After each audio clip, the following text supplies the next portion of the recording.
Council meeting to order at 1 p.m. At this time, we'll ask Council Member Lapine to lead us in prayer, and Councilman Trufant will lead us in the Pledge of Allegiance. Roll call, please. Machine is open. Roll call.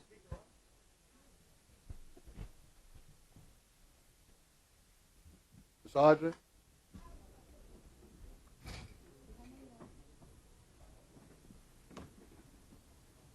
That the minutes reflects the 9 council members present, all present.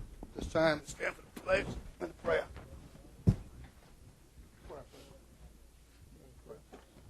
We take this moment to acknowledge Almighty God and thank Him for our bountiful blessings, especially for these parish natural resources. We give thanks to God for our brave and courageous men and women in our military who daily risk their lives to protect our precious freedom, and we pray for our world leaders to know how to obtain world peace. We pray this government body, comprised of both council and administration, will always serve our parish with honesty, humility, and equality to all, and for the wisdom to know right from wrong and the courage to do which is right. And as this government body gathers here today, we pray that we will be spared from all harm and destruction this hurricane season. Amen. To the flag of the United States of America, and to the republic for which it stands, one nation, under God, indivisible, with liberty and justice for all.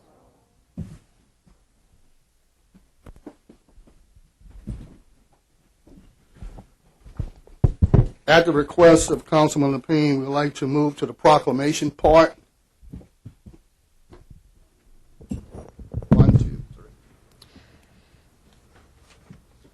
A proclamation proclaiming July 14, 2017 as Red Sox Day in the parish of Plaquemines. Whereas the Plaquemines Red Sox 7U All-Star Baseball Team is currently made up of 7-year-old boys from Upper and Lower Plaquemines Parish. And whereas the 7U Red Sox in their first year finished with a strong second place in the USSA Baseball World Series in their respective age groups. And whereas after going 1-1 in pool play, the Red Sox were seeded 7th going into bracket play. Before the bracket games, the coaches had a few goals for the day: win 3 games and to give up 0 runs in a few innings, and those goals were met. And whereas the Red Sox squared up against the 9th seed with a 16-8 win, followed by a 14-5 win against the number 3 seed and a 19-8 win over the number 2 seed, sending the Red Sox to the semifinal game against the undefeated Zephyrs, losing 8-0. And whereas the boys once again bounced back in the losers bracket, beating the number 2 seed once again by a score of 16-13, thus sending the boys to the championship game, once again to play the undefeated Zephyrs. After a tough, hard-fought game, the Red Sox came up short in the final game with a second-place ring. And whereas the coaching staff in the Red Sox, Josh Jones, Charlie Burt, Gerald Unclade, John Penapinto, Brian Louvier, and Emile Silve, are proud of the boys and their accomplishments. Now therefore be it proclaimed by the Plaquemines Parish Council, represented by its duly authorized chairman, John L. Bartholomew, and by concurrence of the parish president, Amos Cormier, representing the Plaquemines Parish government, that it hereby declares July 14, 2017 as Red Sox Day in the parish of Plaquemines. Mr. Burt? I will offer and ask for a unanimous second. So be it. I can't say how proud I am of these young men. Probably going to get choked up here, but the parents and coaches, what a phenomenal job, and what a way to represent Plaquemines Parish. Excuse, would you come up, team? Would you come up to the podium, team members? Yeah, no problem. Yeah, we can vote on it. Yeah, sorry about that. Machine's open. These boys came together in a very short time frame, and it's amazing to see these young men come together, and they all have a bright future. So, boys, I'm proud of y'all, and Coach loves y'all. So, y'all come on up. But before we do that, let me do this. I'm just going to read everybody's name real quick. The players: Hunter Hill, Jackson Jones, Jace Jones, Juan St. Anne, Juan Tambrella Jr., Layden Panapinto, Roland Silv, Tate Fournier, Tariq Ankalad, Bentley Burt, Kane Brown, Carter Louvier, Coach Josh Jones, Coach Charlie Burt, Coach Gerald Ankalad, Coach John Panapinto, Coach Brian Louvier, and I would be remiss if I didn't bring up Miss Emily Sill. She was one of the biggest helps for us in the dugout and keeping all these young men together and well behaved. So, coaches, come on up. We'll take a quick picture, and thank you all very much. The resolution is adopted 9-0. Council members, would you please go forward to take a picture with the team?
We have another proclamation.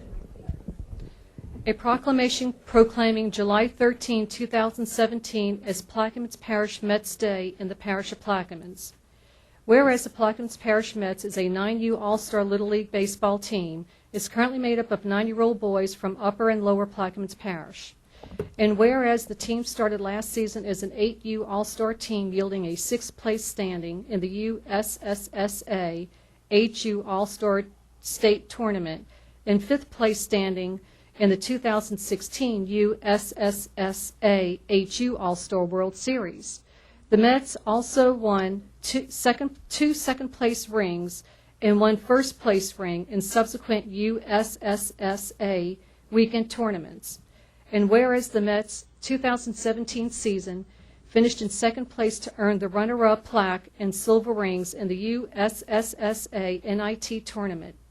Through hard work, determination, and passion, the Mets went on to earn not only third place in the USSSA Louisiana State All-Star Tournament, but went undefeated in the USSSA Gulf States All-Star World Series.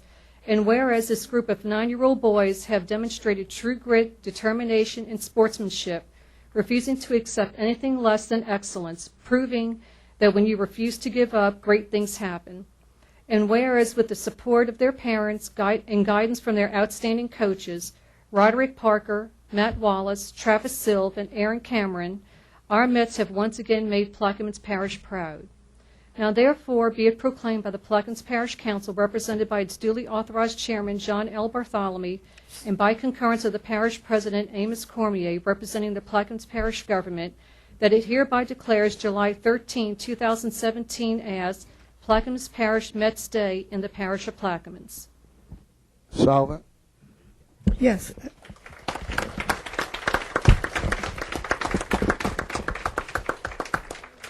Yes, we as Plaqueminians has a lot to be proud of.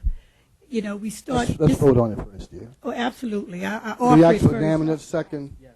So be it. Yes. Go ahead, Ms. Trufant. Yes. Thank you, Mr. Bartholomew. Machine is open. Proclamation passed 9-0, Ms. Solomon. Yeah, we are too excited here. We're just excited. We're doing everything backwards here today. We elated about our little kids today. You know, to get an early start and to go undefeated and then to go and take it all the way and and win first prize, place first, and the World Series is second to none. And along with the parents and a lot of the coaching staff, which I know every one of them, and I'm elated to at least be a part of this, to just honor these kids. And I mean, I wish I could stay here all day and give you all the accolades that you deserve. But, there's some business that we have to attend to.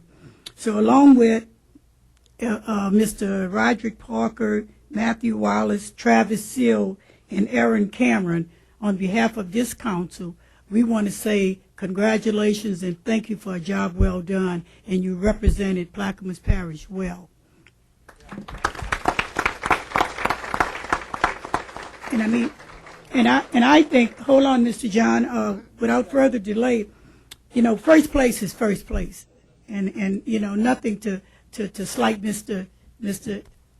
Burt on, but absolutely, you kids did well too, also, But I want to acknowledge these kids personally. You don't have to come and receive these certificates. I'm going to give them to your coach, but I want to just give a quick name: Savian Bartholomew, Jace Calais, Darlin Cameron, Jaden King, Rashad Nance, Roderick Parker Jr., Dejon Smith, Adian Seal, Colin Vaughn, Thaddeus Wallace, Trevante Williams, this is the coaches, Roderick Parker Sr., Matthew Wallace, Travis Seal, Aaron Cameron, and Anderson Seal. I want everybody to join me in giving them a round of applause for a job well done. And congratulations to you guys. And now I ask my colleagues to go up and take a picture with the team.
That's right.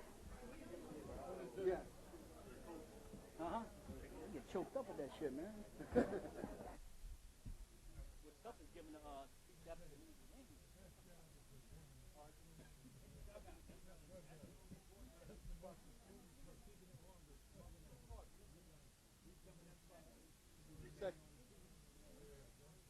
I'll just pass and bring it down later.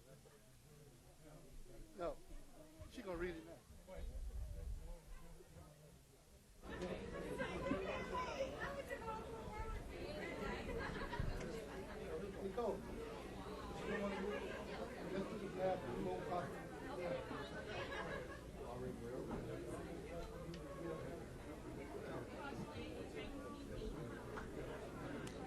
You ready for me to start? Okay.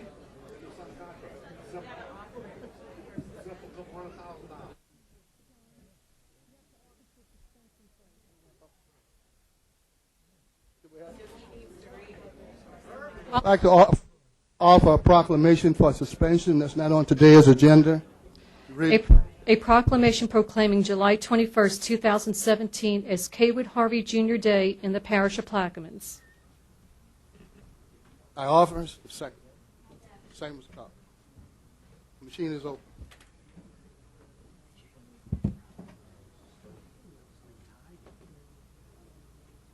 It passes 9-0. Thank you.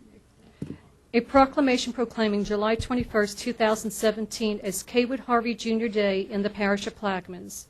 Whereas Kaywood was born to Kaywood Sr. and Angela W. Harvey on July 21, 1937, and is the second of 9 children born to them in Pointe-a-la-Hache, Louisiana. He was baptized in 1937 at St. Thomas Catholic Church. He attended elementary school at Blessed Martin de Porres Catholic School in Davant and graduated from English Turn High School in 1955, located in Braithwaite. And whereas after working a few years in the parish, Kaywood enlisted in the United States Army from September 10, 1957 to September 8, 1960, but his military career didn't end there. From October 31, 1960 through October 30, 1964, Kaywood served in the United States Air Force. And whereas after military service he married Waltrid Trudy Kretzler for over 40 years before her passing. He is a retired U.S. Postal Service letter carrier and is presently a member of the Knights of Columbus St. Anthony of Padua Catholic Church, 3rd degree since 2004. And whereas Kaywood is a proud brother, uncle, cousin, and friend of his relatives in Plaquemines Parish and beyond, he is happy to say that he has been a native of this parish for 80 years and that Plaquemines is a place where strangers visit and are treated like family. Now, therefore, be it proclaimed by the Plaquemines Parish Council, represented by its duly authorized chairman, John L. Bartholomew, and by concurrence of the parish president, Amos Cormier, representing the Plaquemines Parish government, that it hereby declares July 21, 2017 as Kaywood Harvey Jr. Day in the parish of Plaquemines. I so offer. Ask for a unanimous second on that. Thank you. The machine is open.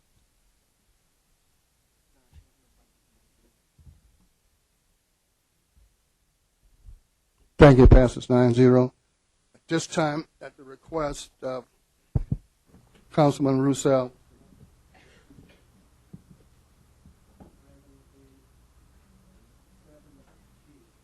Seven G, and after 7G, we'll go to 7N at the request of Ms. Williams. 7G, discussion of insurance. Councilmember Roussel. Thank you, Mr. Chairman, and Ms. Williams for yielding to this item. This item will be addressed, I guess, to the administration.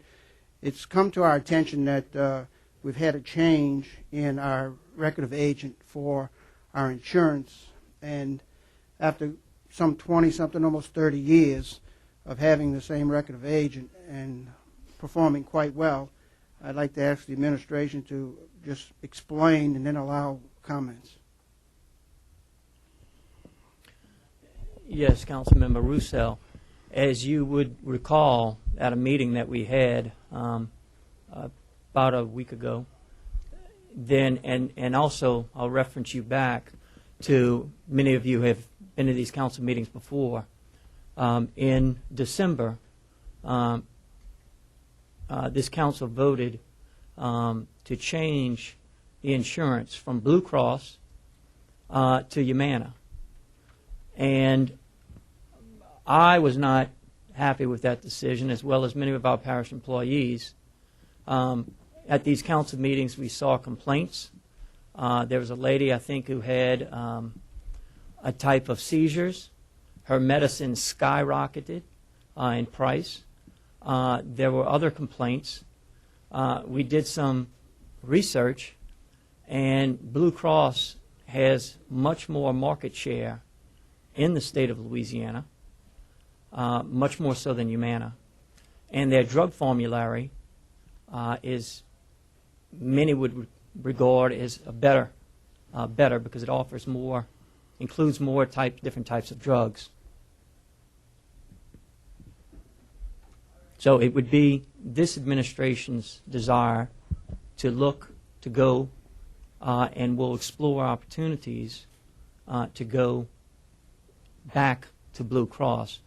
One of the things that is pretty commonly known, is that in government work, most people make more money than our employees in the private sector. But the one thing that government employees in general receive are better benefits. And so this change in benefits was not beneficial to our employees. Thank you for those comments, and I'm glad that you recognize that that decision was a council decision made on a financial basis of some $260,000. And if the blame should lie anywhere, then it should lie at this council. The record agents are here to make their comments, and I'll reserve my closing comments till after they make theirs. Okay, introduce yourself, please. You have 5 minutes. Danica Ansardi, 275 Riverbend Drive in Belle Chase. Thank you very much, first of all, for the years of faith and confidence that you have had in myself and my partner in the insurance for the parish for close to 20 years. We feel that we've done an excellent job in not only serving the administrations, but as well as the employees of the parish. And we come here today because we stand here stunned as to we don't understand why the fact that the council voted unanimously to go to Humana, and Wayne and myself effectively implemented that change that you voted for, and went out into the employee base and told the employees of the changes and signed everyone up. We did our job. Why, at the end of the day, do we get fired? And I don't understand it. Stunned. As an incumbent, a citizen of this parish with a stellar reputation, and I don't hesitate to say an ambassador of this parish. Everything that I've done in my professional life and in my personal life, I've done for the advancement not only of my family and my business, but for my community and from Plaquemines Parish. And I have illustrated that with my service to the employees. And I understand if you don't like Humana. I get that. But we fully disclose the differences in both of the policies and the companies and the changes that would take place. Some being very obvious. Drugs, not as obvious. Though we knew there'd be a lot of changes, we don't know all 500 employees, every drug everybody takes. And that was the message we gave to everyone, that you have to check your drugs, see what tier you're in, and then let's take it from there. Any of the complaints Wayne and I received have been addressed and dealt with appropriately and effectively. Again, don't understand why a native, a representative all these years doing a wonderful job for the parish and its people, why we're fired.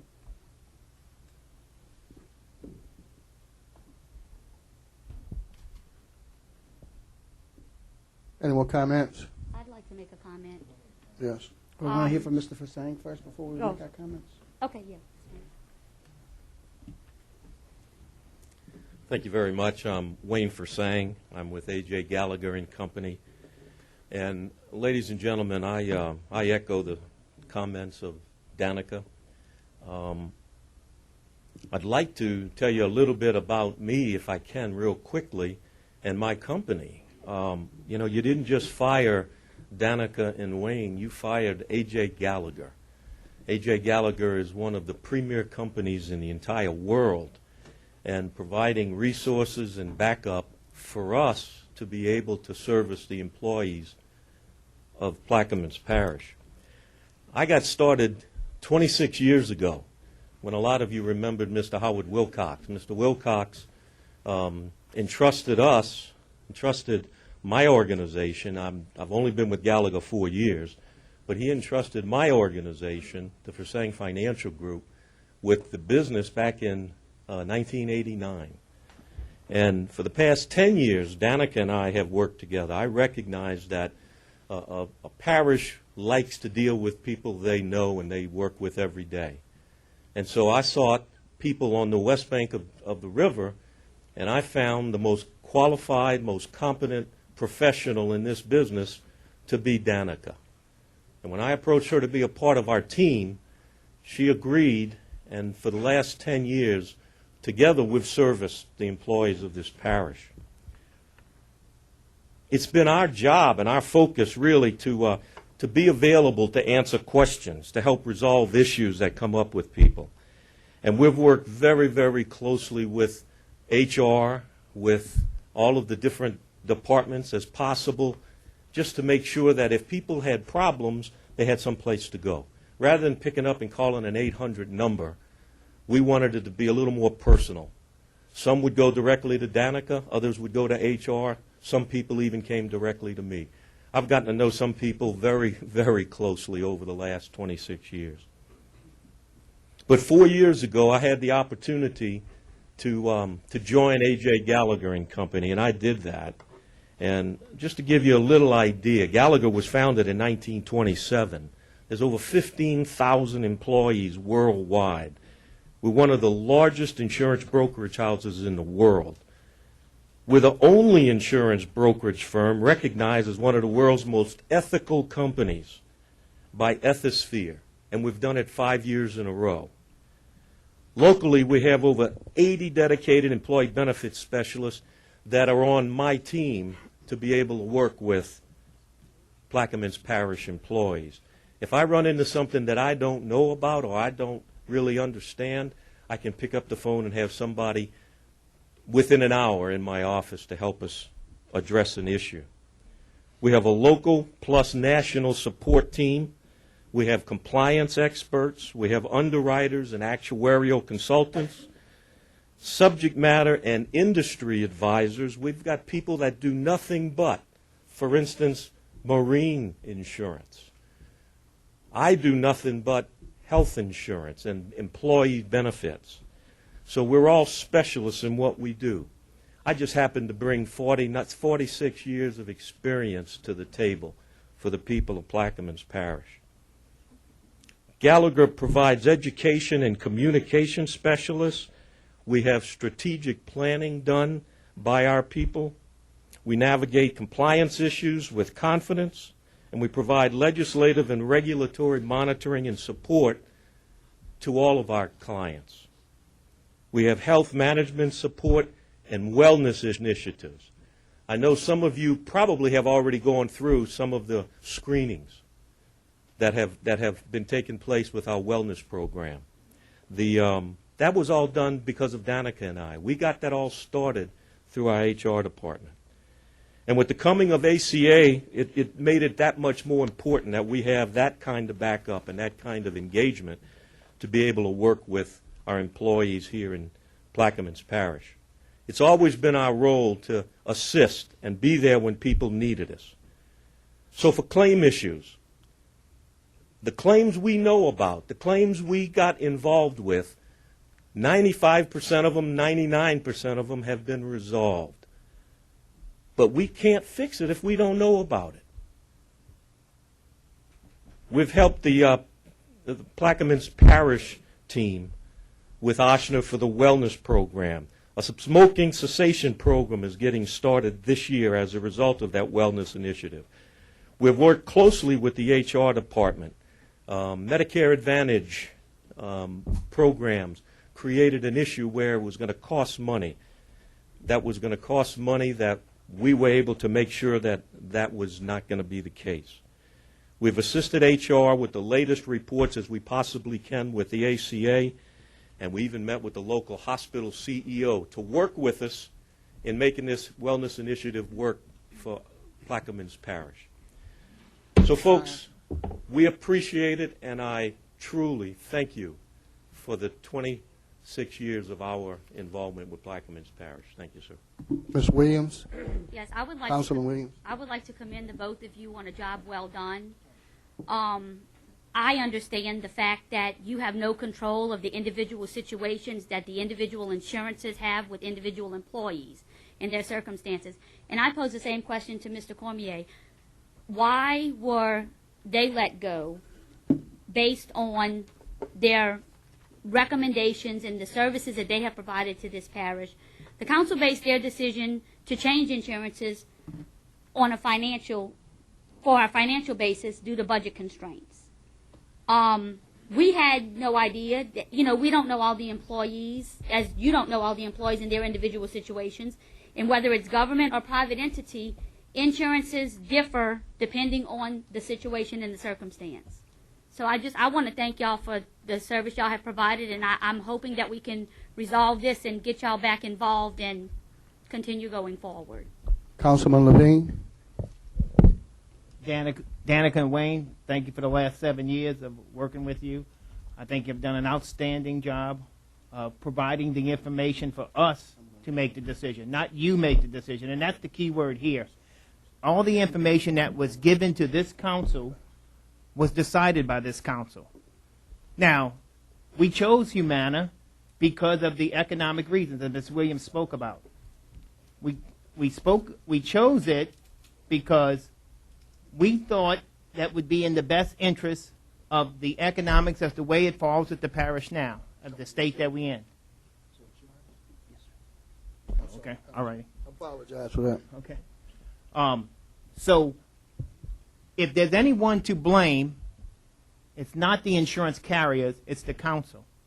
And why do we terminate insurance carriers in the middle of a recorded season? Why don't we wait till the end of the year comes, and if we're not satisfied with the work they have done, especially Mr. Wayne, who's been here 28 years, why do we do that in midstream?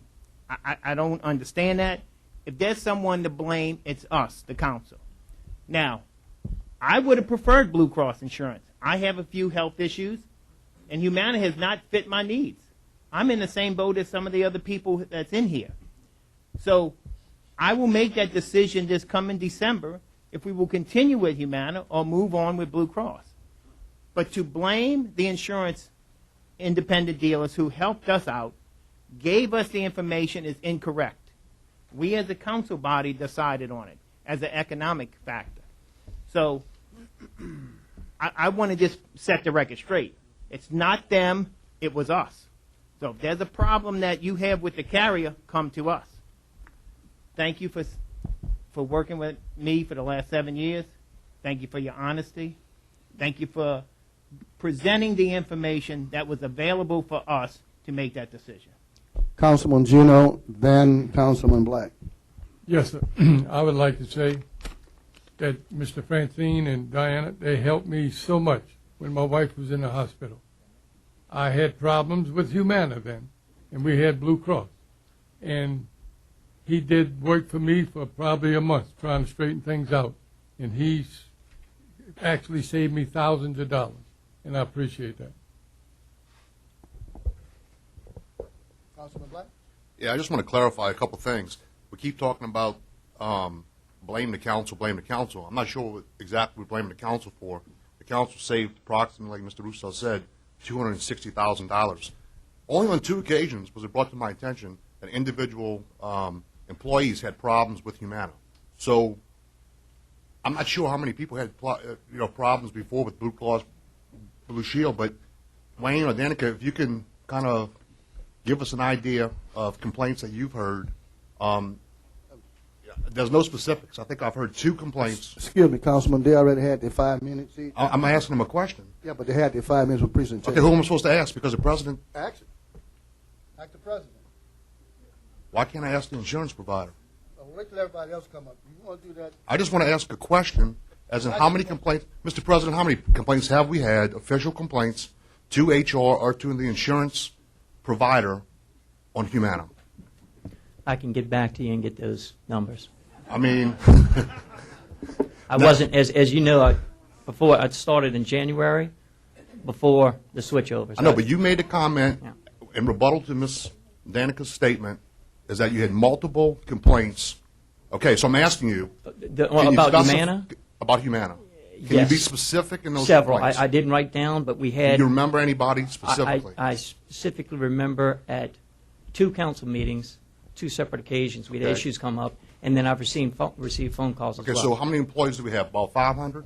And No. We have Actually, we have about 300, and I want to say 304, about, if you back out the district attorney employees we pay for, the judge employees we pay for, if you add them in, about 417. All right, so 417, we had 2 complaints, so probably less than 0.0050% of the workforce, 0.050% of the workforce made complaints. Therefore, we should change insurance carriers? It was more than 2. Okay, and I asked you to name any more, and all we could do is name 2. So that's why I'm asking the council chairman to please allow the insurance providers to let us know how many complaints we've actually had, besides the 2. And if those complaints were rectified. Will you allow that, Mr. Chairman? Hold on one second. The board, take a real call vote right quick that want to pursue with this. Lapine? Yes or no? Yes. Irvin? Yes. Yes. Yes. To let them answer the question Mr. Councilman Bo Black had about how many people were complaining about those things. So be it. Councilman, you have the consent of the council.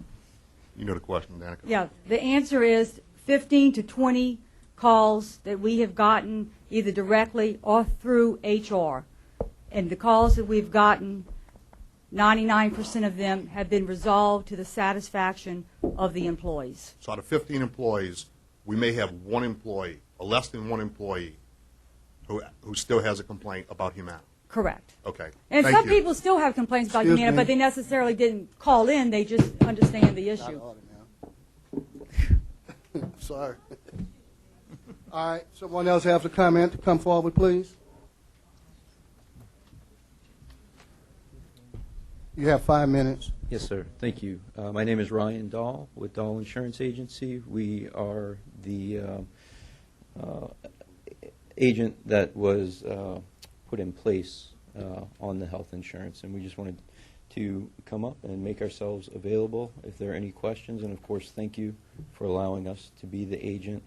No change can absolutely be difficult. We are happy to say that we are a West Bank agent, and we have been, our agency's been in business for over 50 years, and we have a lot of governmental entities that we handle the health insurance for. My brother, Kelly Dahl, is here right behind me. He's the person who specializes in health insurance. So I'm just here to talk good about him. But if you have specific questions, please direct them to him. Thank you. Hello, I'm Kelly Dahl with Dahl Insurance Agency. I just want to introduce myself to the council. President Cormier, thank you for allowing me to speak. At Dahl Insurance Agency, we provide many of those same services that were mentioned before. We're trying to make this as seamless a transition. Any transition is difficult, as you can see, going from Blue Cross to Humana.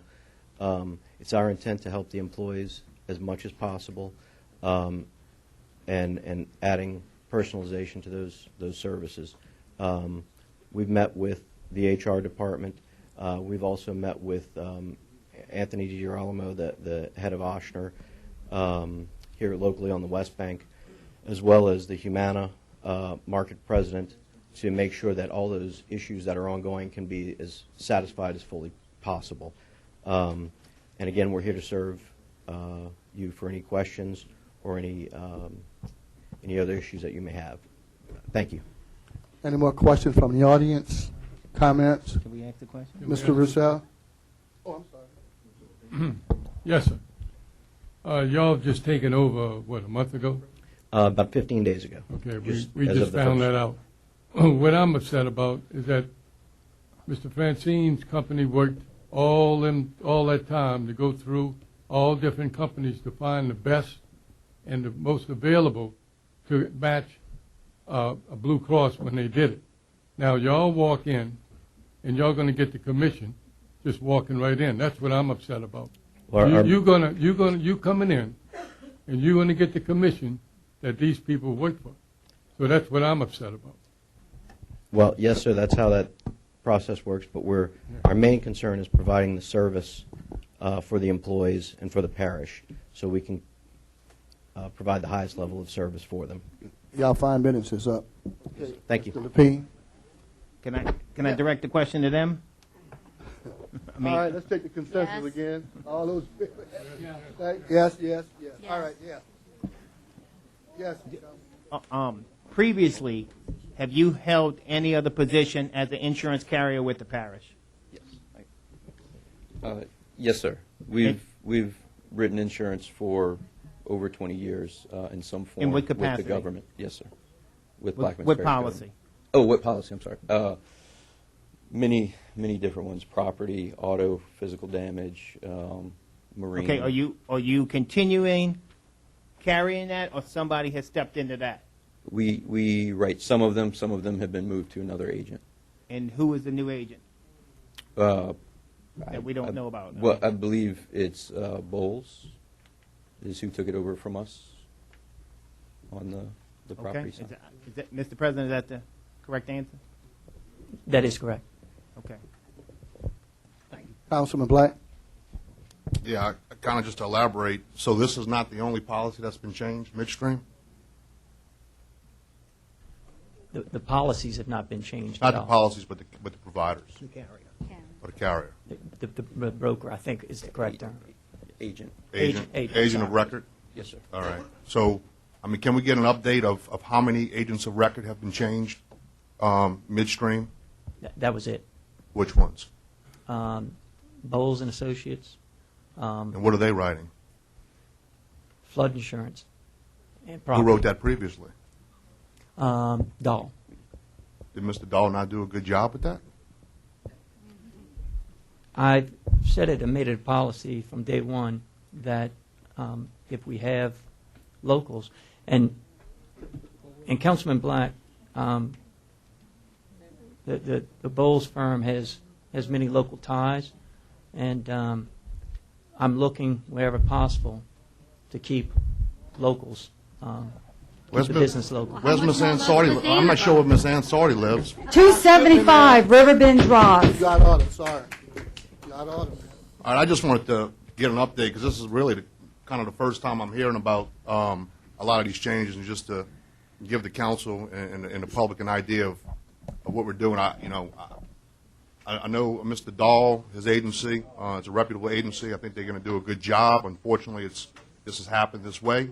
But I will say, I think it's in the best interest of the council to be informed of when we change, different agents of record, midstream. So I hope we get some transparency in that.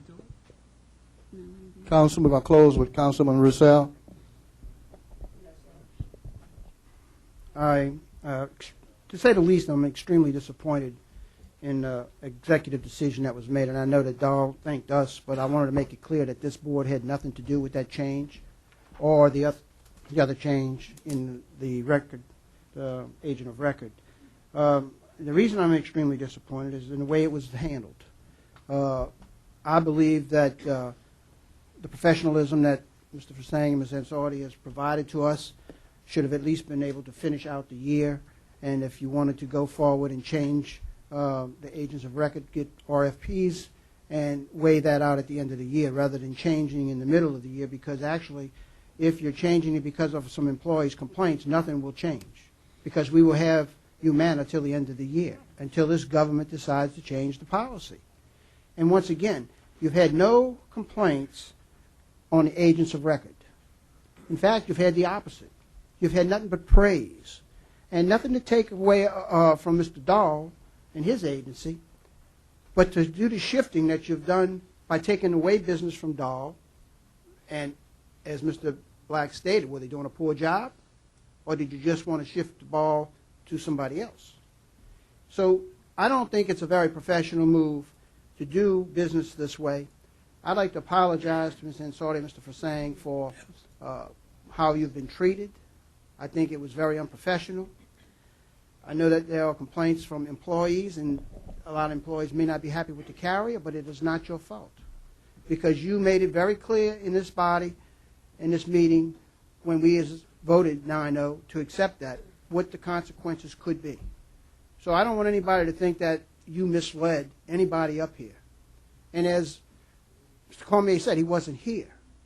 And that's the unfortunate part about this whole story, is that decisions are being made without any basis in fact of knowledge, and there's no effort to find out. So these decisions that are being made are hollow decisions, and unfortunately you are the benefactor of those hollow decisions. I want to make sure that we talk about local ties. I know where you live, and I believe you're a local. That's why Mr. Francine came in. Mr. Darwin, I'm not sure where you live or where your business is, except that you know you're from Gretna.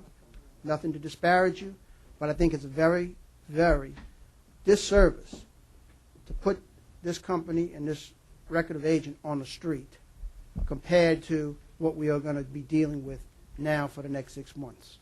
Because as it was stated, you did all of the work to do the transition, get the employees enrolled. And just because we changed the record of agent, the only thing that will change will be the check for the commission to the new agent. So with that, I just want to express my displeasure with it, as I'm sure you've heard from the council. And it's not a decision that we have made. And I would hope that one day that the discussion will be had to revert back to some professionalism and openness on when these decisions are made. Thank you.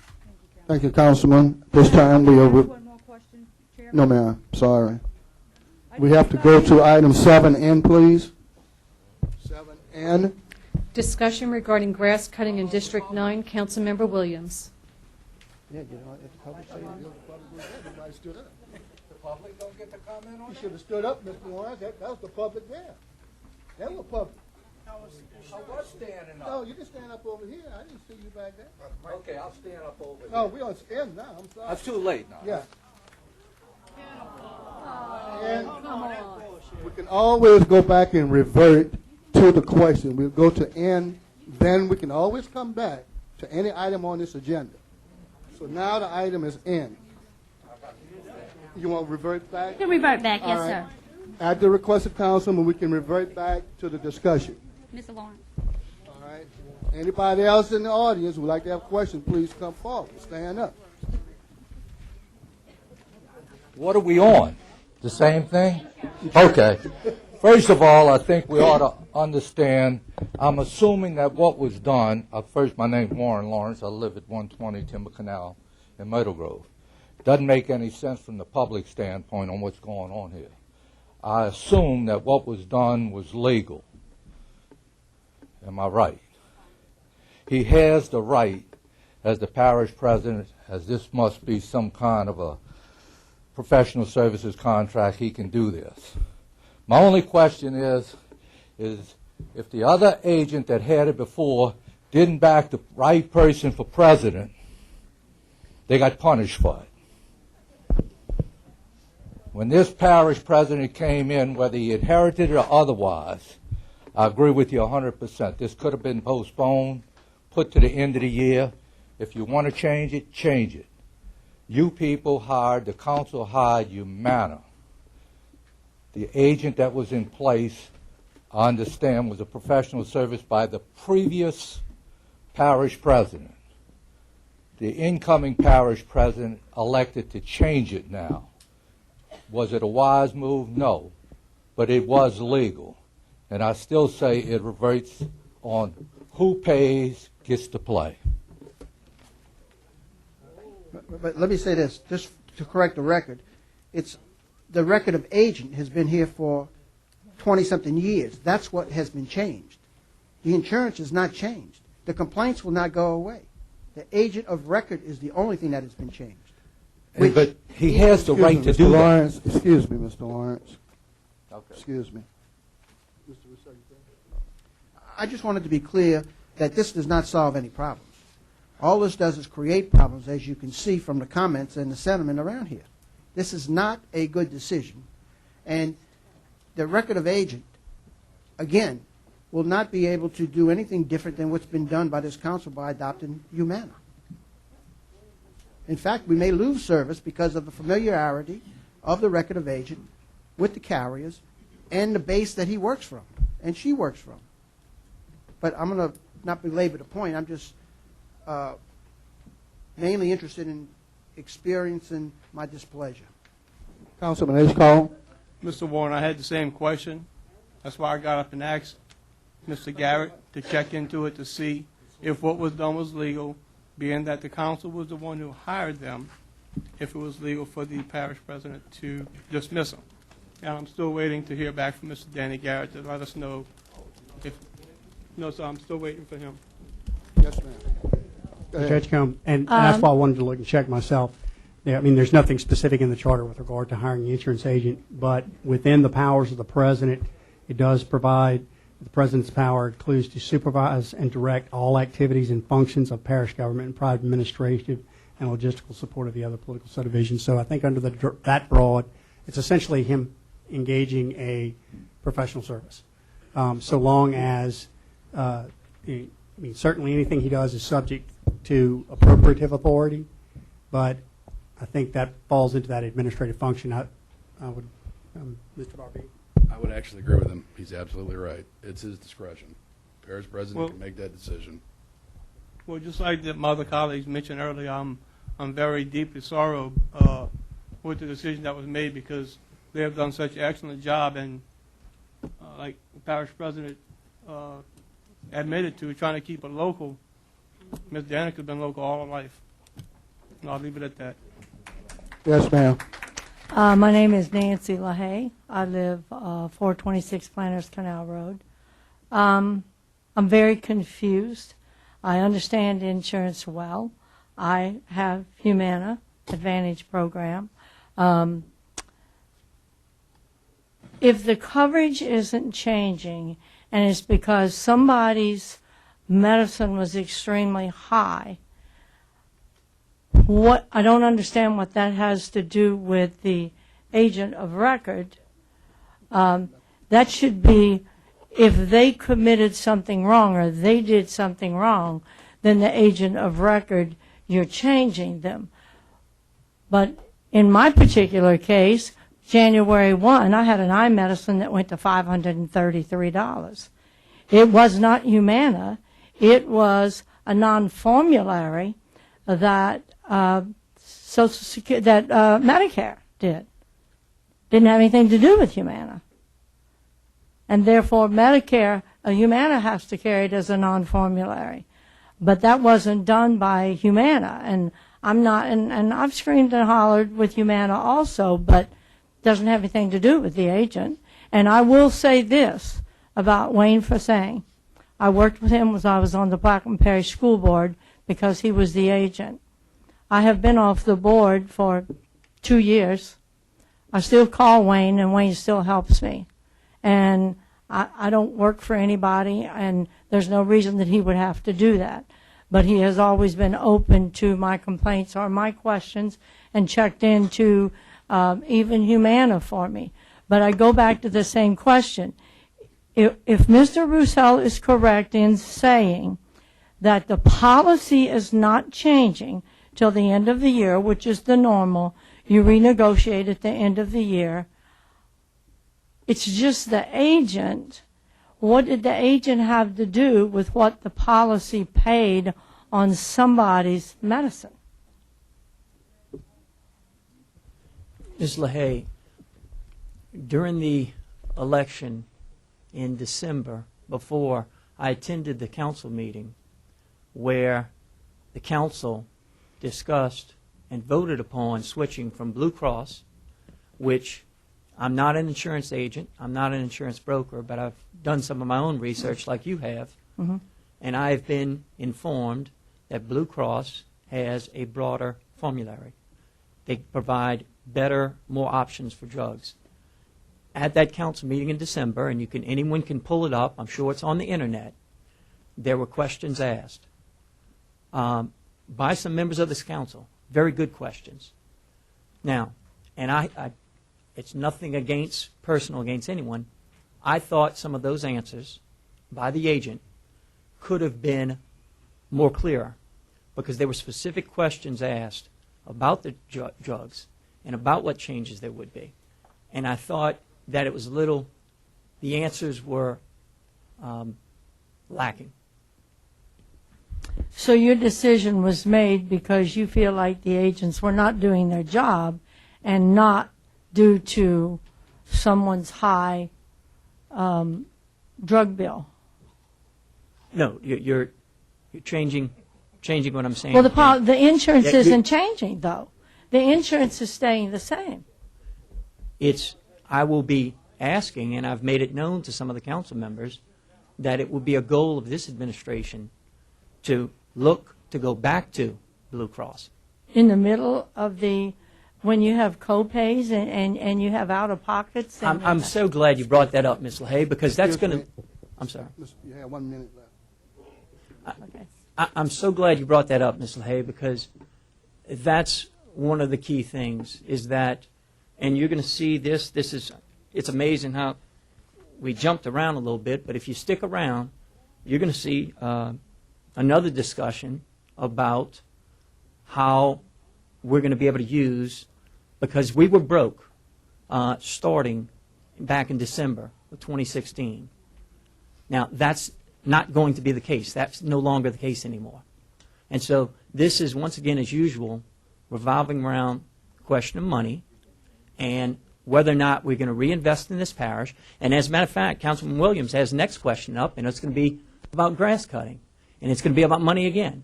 And the question is whether or not we're going to reinvest in this parish, whether or not we're going to reinvest in our people that provide service to this parish, or if we're just going to, change what we've always done historically. Ms. LaHaye, the sleight of hand answer that you got is not appropriate. The bottom line is that the insurance will stay the same till the end of the year. Well, that's the thing. All right, Mr. LaHaye, you have a rebuttal if you need to. Mr. Cormier just said you'd like to make a statement on closure. You may. Well, the only question I go back to again, I understand what you are saying, but that's usually negotiated at the end of a year. You have plenty of time to do that.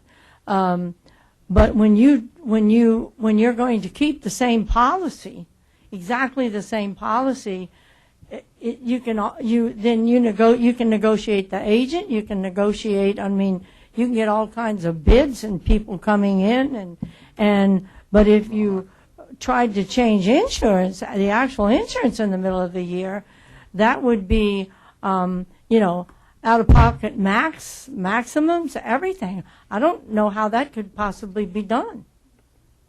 Thank you, Mr. So if LaHaye. they're going to have the same policy. Councilman Black.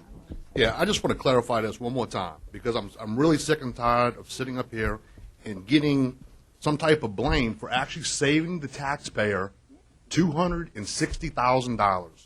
Now, Mr. Cormier wants to go back or wants to recommend that the council go back to Blue Cross Blue Shield, which is going to cost us an additional $260,000. The first question is, where do you want to get that money? And why are we doing it?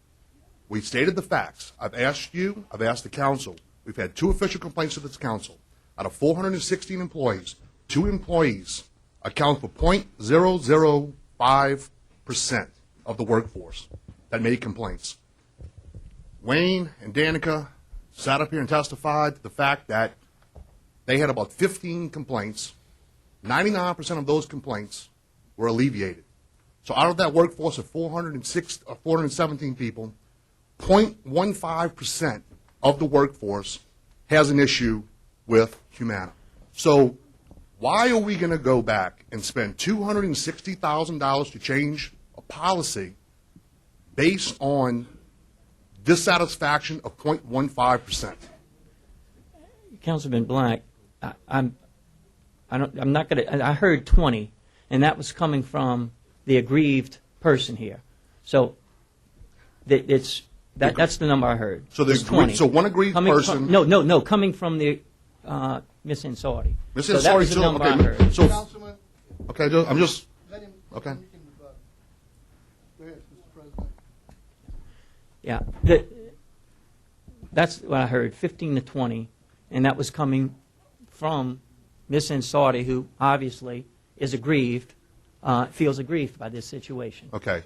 So I guess my response is, whether it be 15 or 20, Ms. Ansari has stated that 99% of those complaints have been alleviated. So that's either going to be 0.15% or 0.20%.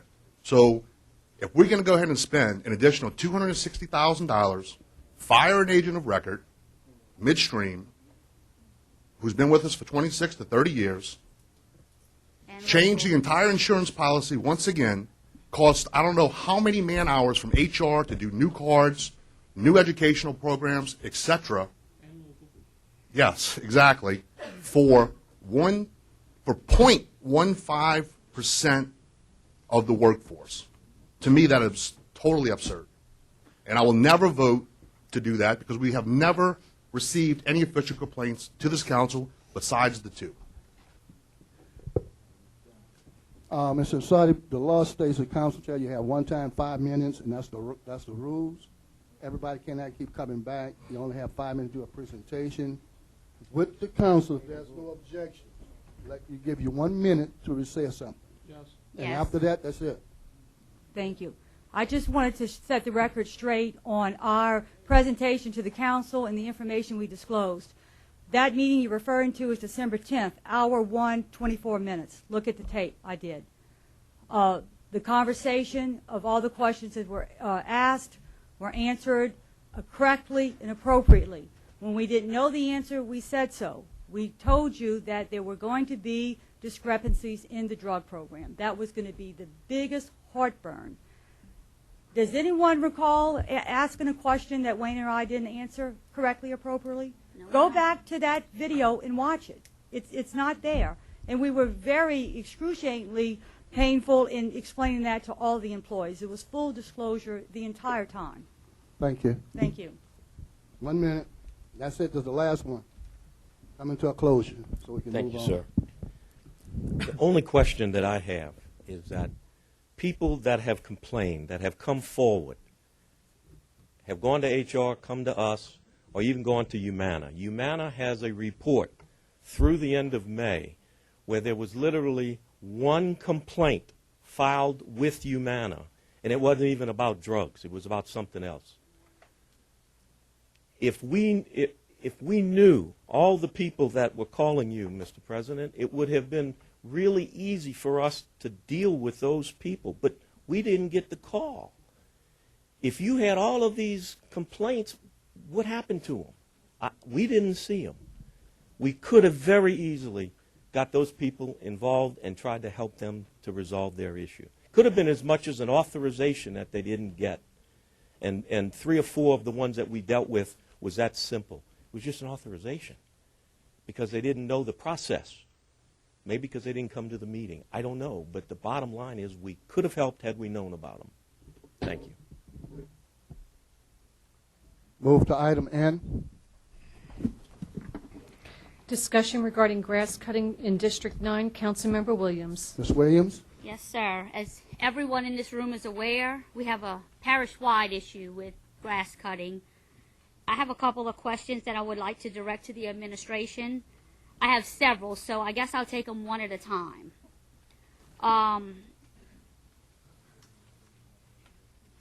You stated that you're in negotiations with the state to renew the contract, Mr. Cormier,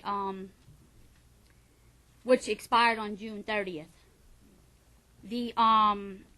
It's my understanding that the contract is non-negotiable because, well, this is just my understanding that there were, you paid so much per mile, and then that's a wrap, that they cut the grass 6 times per year, and the money you're paid is to supplement that in addition. Mr. Leopold is here, and after I have these other couple of questions, I'm going to ask him to come up and elaborate on that. Did you or your administration at any time direct employees not to cut grass in this parish? Councilwoman Williams, I'm so glad you're asking these questions. And I have plenty more. well, believe me, I have some for you as well. Well, can you answer that question Jen, first? if you would, please put the thing back. Can we stay on track? Can you answer this question? I'm about to. Okay. Okay? Then First yes of or all, no? The point of order is if Mr. Cormier wants to provide a slideshow, I request that after Ms. Nicole Williams is finished and Mr. Cormier is finished, that we go to item P, so I can rebut his information. Well, can you answer my questions and then provide your slideshow, Mr. Cormier? I'd appreciate that. I'm looking for item P. Item P is discussion of manpower and public services. But what that was added because that one's not on my agenda as of I yesterday. have questions about that as it relates to grass cutting as well. So can we just please answer the question? If I may, I'm trying to. No need for the hostile tone, Councilwoman Williams. Well, it's just yes or no, Mr. Cormier. I mean, just first question. Restate the question, please. My question is, Mr. Cormier, did you or any member of your administration direct employees not to cut grass along Highway 23 or in any other area of the parish? On Highway 23, I gave a direction because, Councilwoman Williams, we have a duty to cut the levees, and after Tropical Storm Cindy, there were 2 washouts. Okay. So we have to repair those levees, especially along Myrtle Grove, in the Myrtle Grove area. So our priorities are first cut the levees because of that, also because the Corps requires that we keep the levees and grass within, I think, 8 to 12 inches, else that puts our flood insurance in jeopardy. So, now, that was the prioritization. If I may finish. Hold up, Mr. Councilman, please. That was the level of priority. I gave a directive to cut levees first, and as regard, and you noted it, as regards state highways, State Highway 23, State Highway 39, Highway 407, and I'm not sure if there are some other ones or not. That's 406. 406. Thank you, Councilman Russo. As regards the state highways, that contract ended on end of June. And we received an offer from state DOTD that we would assume the state's duty, because it's the state's duty, to cut and maintain Highway 23, 39, and 406. Whatever state highways are in this parish, it's their duty. Now, that offer contained, and this is what is a little bit disappointing, because as a councilwoman, your job is to represent this parish. And so when we're trying to negotiate a deal with state DOTD, we need to stay unified and stay together. I don't have anything against that, sir. I have no, and I just asked the question about that, and I don't have anything against us negotiating a contract with DOTD or anything of that nature. My concern is the hazard that the grass poses, and it's in my next question. Highway 11, Buras River Road, and Bootville River Road, as well as Tidewater Road, are not state highways. They're not being cut either. The levees are not being cut properly. They're well over 8 to 12 inches, not just in District 9, but throughout the parish. Now, my next question is... If we may answer it, one at a time, because you're going, let us answer each of these questions. Okay. If you remember, somewhere around January, I told the council that we was probably, at that time, probably 24 manpower short in cutting grass. Okay. Now, since then, I also told you that we was going to get 100 more miles of grass cutting from the Corps engineers. I received 100 more miles to be cut, plus industrial canal, plus be cutting on the base. Now, I had the same amount of people that I told you we were short then. How are you going to make up that with the people we have? The guys are working every day, doing as much as they can, and they can't do no more than I know of. Now, okay, well, being short with your ditches, you're going to ask that one next? No, I ain't even Okay, going we'll to get ditches. to that one next. I'm not even going to ditches. With that being said, you're short on manpower. How many tractor drivers do you have currently? We are. If I may now, We have 22 tractor drivers right now, and we have 24 tractors. I'm going to give you the exact numbers. We'll put it up on the screen. There were 5 layoffs. No one has been laid off First, since first, for July. point of order, Please put the manpower chart on the table. Mr. Council Chairman, with all due respect, I'm answering the question. Wait, hold. she takes direction from the council chair. Point of order. The question has been asked, and the president is trying to do a presentation on... I just asked the question. I asked him if he wouldn't mind to yield his presentation till the end. I'm trying to answer the question, and I have a slide to answer this question because Yeah. If we could please show the slide, it would answer everyone's It would question. answer the Okay, question. and I'm calling a point of order real quick for clarification. all- Can I get a that's point all of we're order, asking. please? Why are we hiding the slide? Point of order, Okay. Councilman. What's the point of order? The point of order is this. Ms. Amadi, can you hold on 1 second? Ma'am, Excuse me. I know. Point Can of we order. hold on? What's your point of My order? point of order is this, that the direction she takes is from the council chair, not from the president's assistant, Thank nor you. the president. We need to have some order in this council chambers. That's what I'm asking for. I understand that very well, Okay, Mr. Black. so- I'm very sorry. Okay, no problem. But we kept asking for her to do stuff. I'm asking for the council chair to make the decision. It is Ms. Nicole Williams' time right now. Thank you, Mr. All right. Black. At this time, Mr. President, do your presentation to answer the question that Ms. Nicole has asked. Thank you. I would like. I have it written down for you, Councilwoman. I can answer your question. If Councilman Black's assistant would please put It's up to Mr. Would you Bauer. please do the present what Mr. Cormier presented? This is the truth.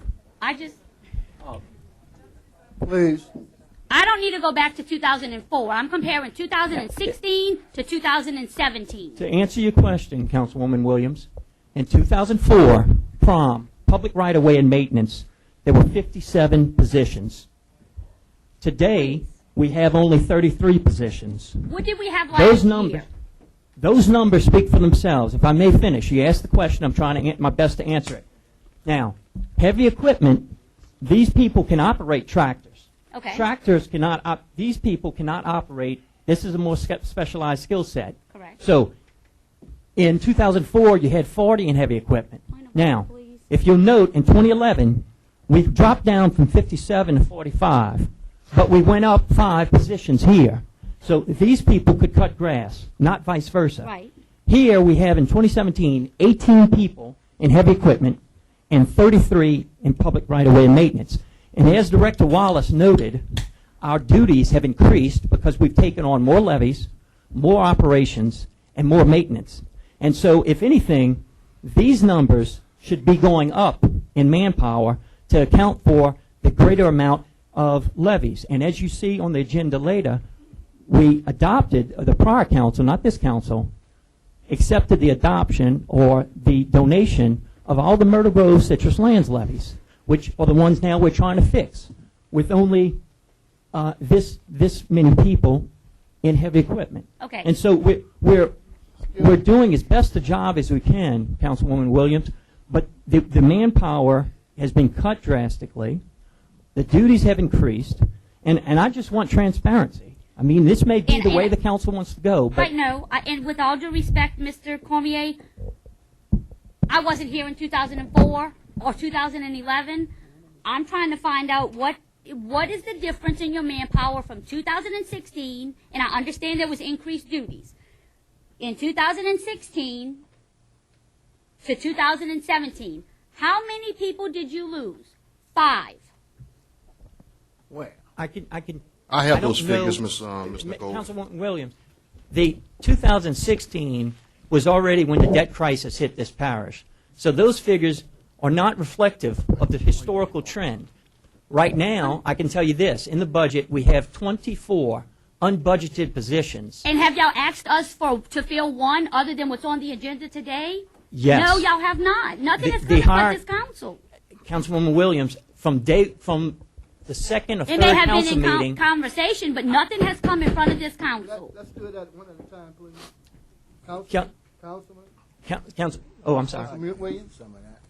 With that being said, of the vacancies, I do not recall anything coming in front of this council other than the one position that y'all are wanting that's on the agenda today to hire for chrome or heavy equipment. And Councilwoman Williams, there are 2 answers to that question. The first part is that this council, and rightfully so, when I first came into office, we were going to run out of cash in August. Now, I reported back the shortages in manpower, but initially I did not come and ask to rehire people because we did not have the cash. Now, since we have settled the compensatory side of damages with BP, I am asking the council to lift the hiring freeze. certain council members have been helping. Councilman Byrd passed a few things. And so I am asking, I guess considered a more formal request, to lift the hiring freeze and to use some of the cash that we have coming in, the cash that will actually hit August 1, to address some of these manpower shortages. And look at historical trends. Not look at when oil and gas bust, in 2016, but look back. I'm just looking at the comparison of the grass cutting in 2016 to where it is now. That's what I'm trying to compare. Because in 2016, it was cut on a pretty regular basis. Now it's not being cut at all. We did a CEA with the Sheriff's Department to cut from the parish line to the base with the understanding that those employees that cut that was going to be shifted to other areas to take care of that grass. I don't see that being done. That's my concerns. And I'm just back to Highway 11 and Beerus River Road and the other areas in my district only that aren't state highways that need to be cut. I'm really getting aggravated with the blame being put on the council for the budget. The budget for Prome was cut by 17% from 2016 to 2017. Approximately 17%. That's, in the grand scheme of things, that's not a whole lot of money. So I have some people that would like to come up and speak, and I would like to follow it up because we have several people on the agenda that have these same issues. Mr. Chairman. Mr. Councilman Black. Ms. Williams, if you don't mind, because we keep asking a question about the numbers, I have a presentation with the numbers. If we want to, if the chairman will allow, if we can combine my presentation with Ms. Williams, okay, and then we'll let that the way I'll public show come the up. numbers. Okay, That's fine. Yep. Okay.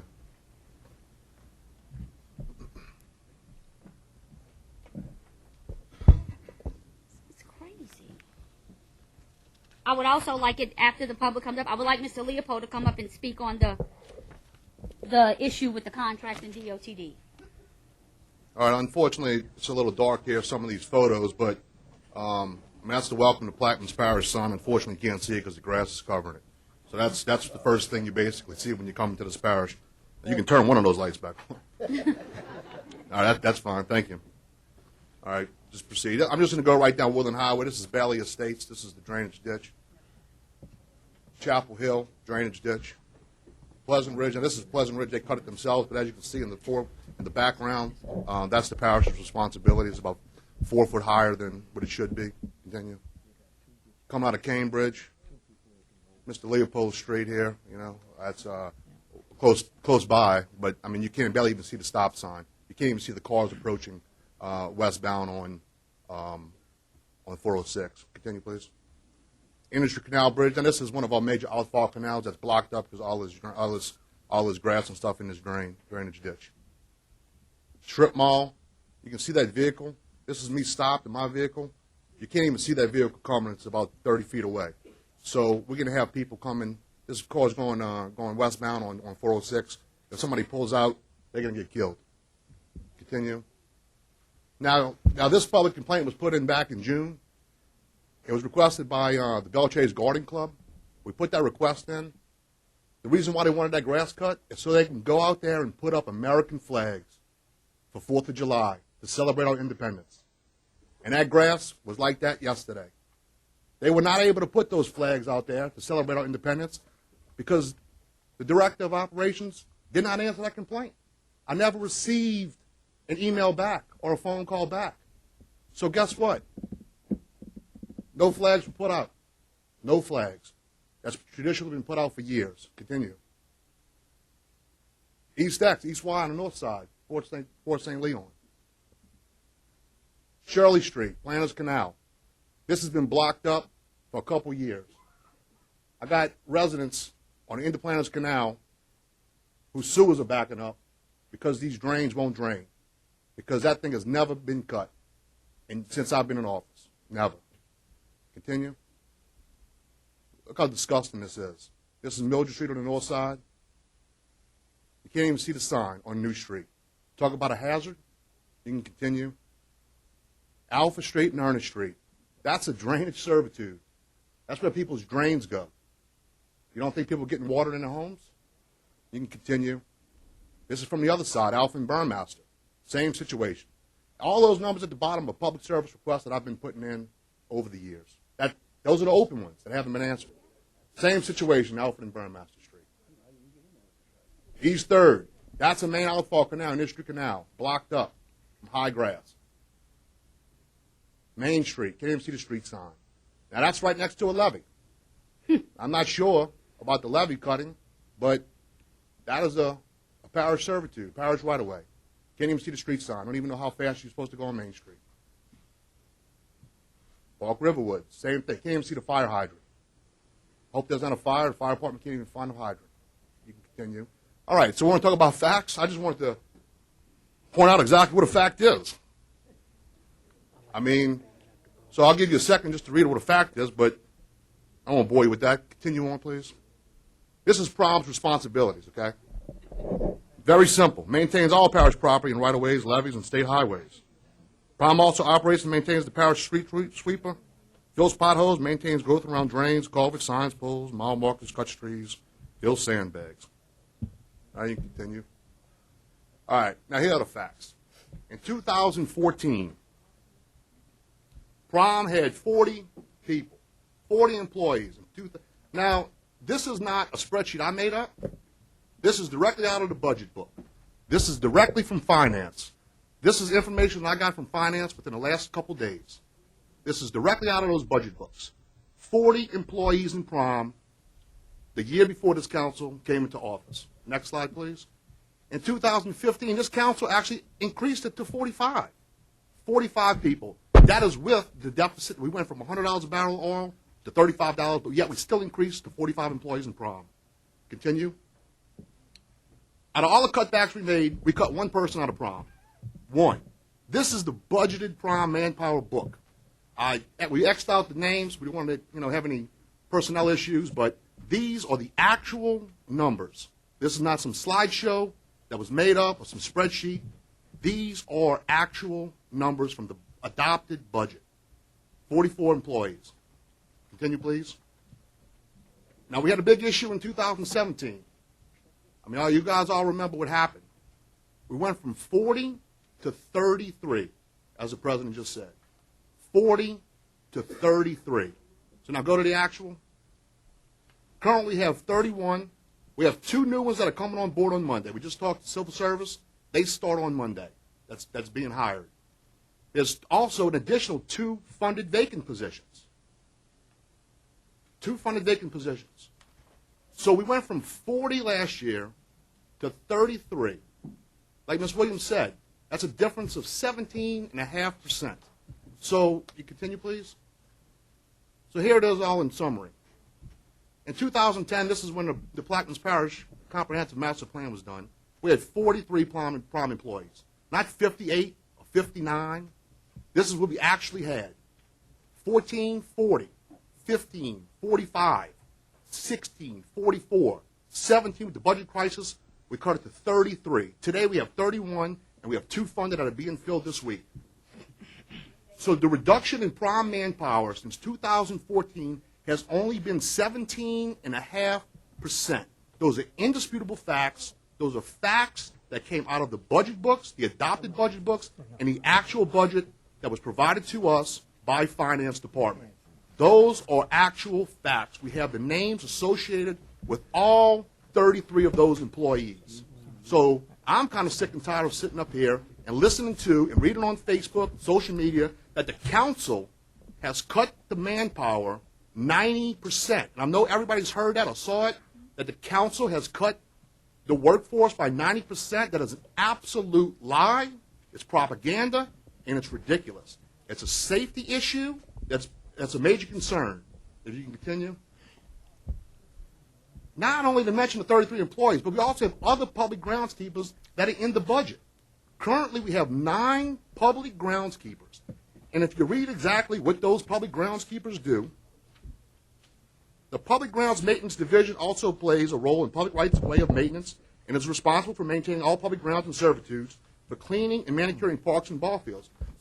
They actually have 11 because the 2 workflow coordinators in Belle Chase and in Buras actually also help out cutting grass. So that's 11 additional personnel that maintains the ball fields and also some other right-of-ways and parks. So we have a total of folks that cut the grass, 33 and 11, 44 people. Now, they work for 2 different departments. I understand that. That's why I've called for consolidation. That's why I called for reorganization for the last year, and we have seen nothing of that. Continue, please. So I'm not going to sit up here and I'm going to say, hey, here are the problems. I've asked for solutions. I've seen no solutions. I've talked to the sheriff's office. Like Ms. Williams said, the sheriff's office provides us with a free service that they are not responsible for. They are not responsible for cutting on neutral grounds, on servitudes, or right-of-ways, but they're doing it. We have a CEA that needs to be updated. So what I'm asking to do is, in consultation with the sheriff's office, for their attorneys to get with all attorneys, supplement the existing PPG workforce with inmate labor. The sheriff has already said that he could increase it by another work crew. That would alleviate all workers, like Ms. Williams said, to focus on other areas of the parish. But a new CEA needs to be created, and it has to be executed, and it has to be done properly.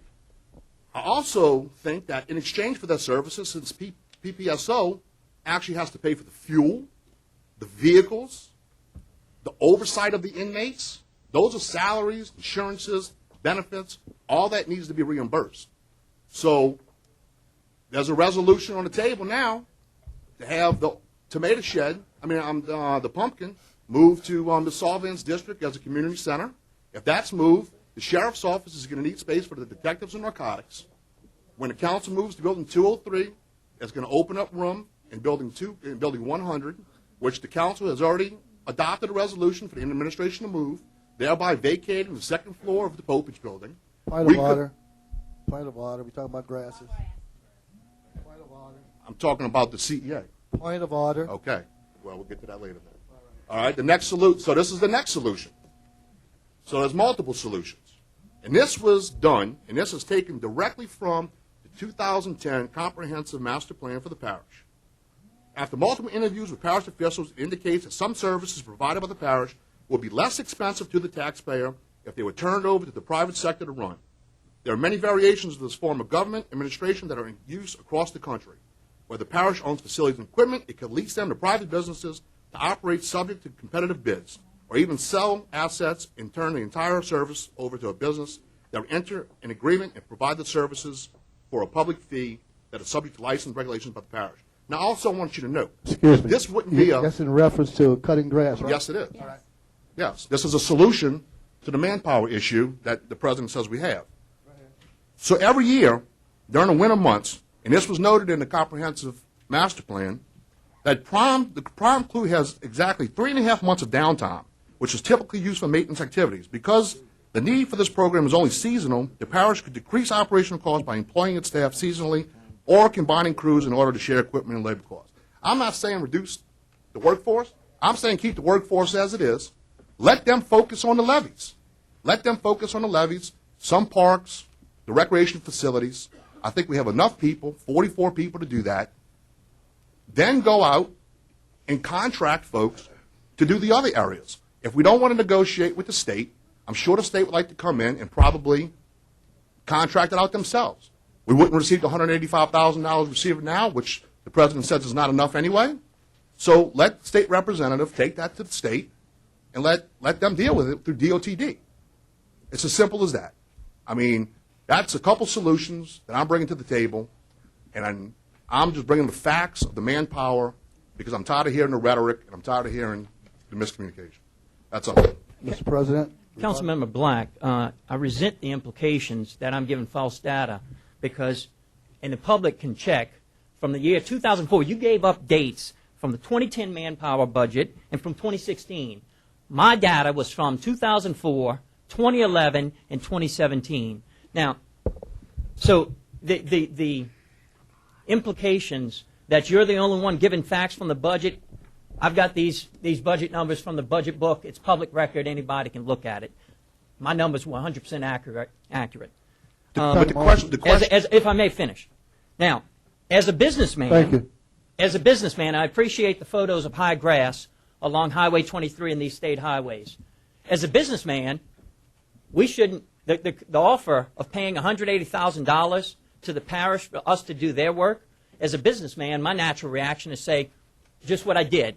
I didn't sign the contract because we're expending, not counting insurance costs, about $360,000, $357,000 and change to actually provide those services on behalf of the state. Now, as a businessman, that doesn't make sense. You don't subsidize someone else by 50%, to do their job for them.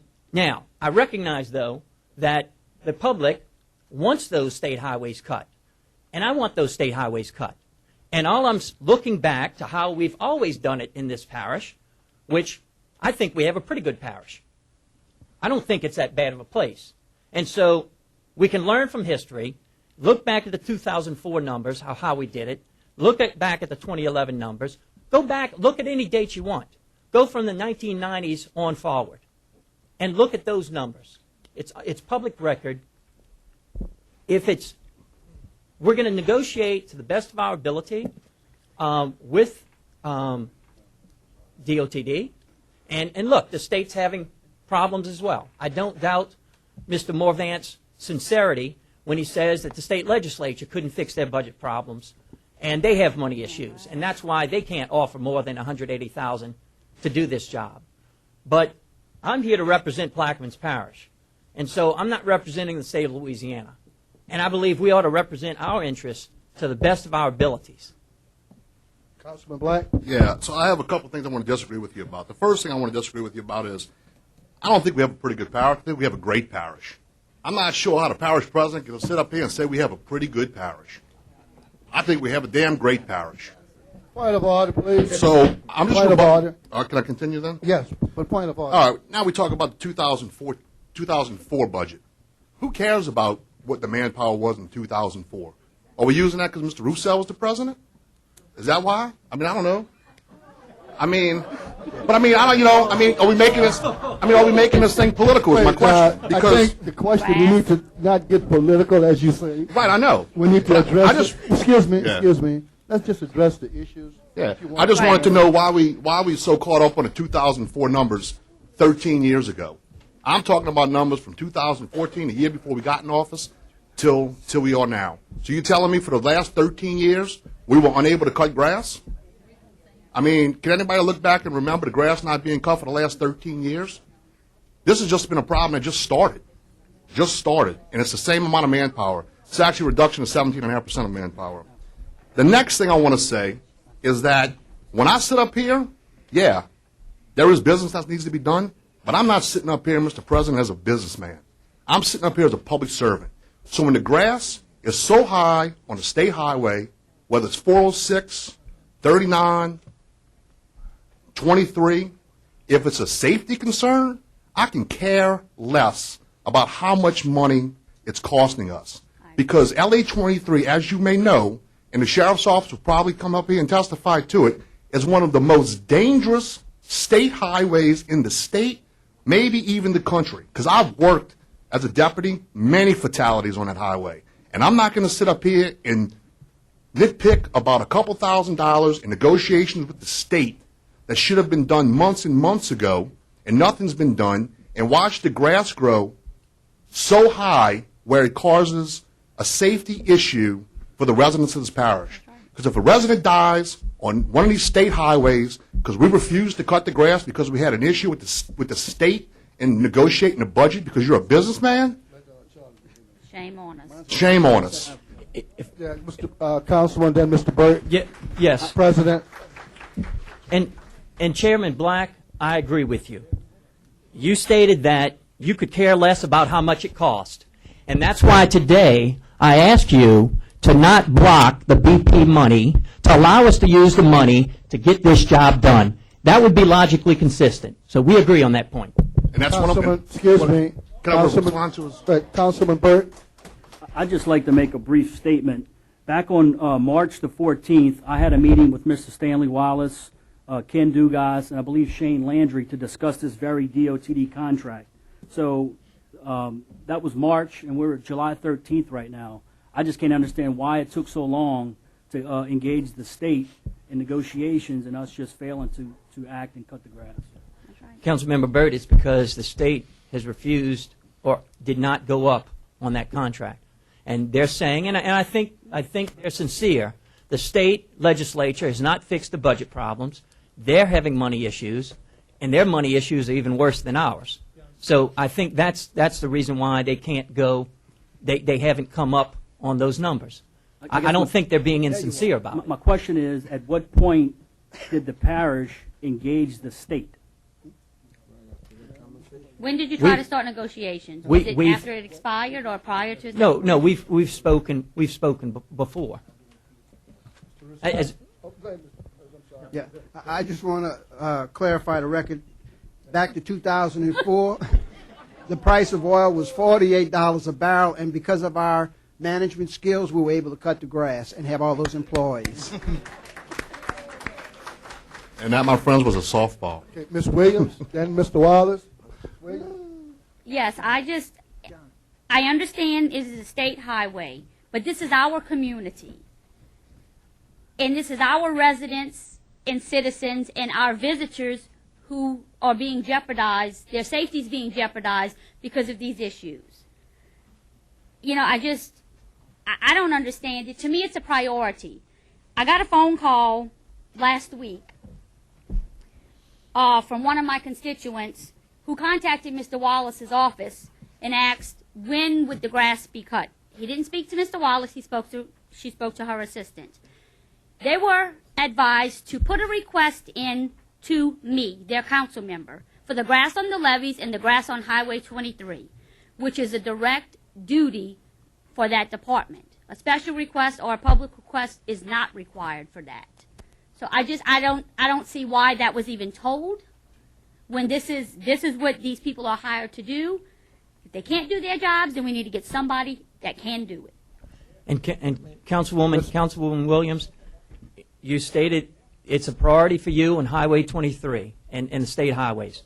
If that's the case, then I please ask you to pass an ordinance to lift the hiring freeze and to use the BP money to do this. Mr. Wallace. Okay. I'm sitting up here listening to this conversation about cutting grass. Now, I brought this up before that the additional grass and the same amount of people to cut it is impossible. All you have to do is do what you're doing is go out there and look and see they can't keep up. Wait, my turn. Okay.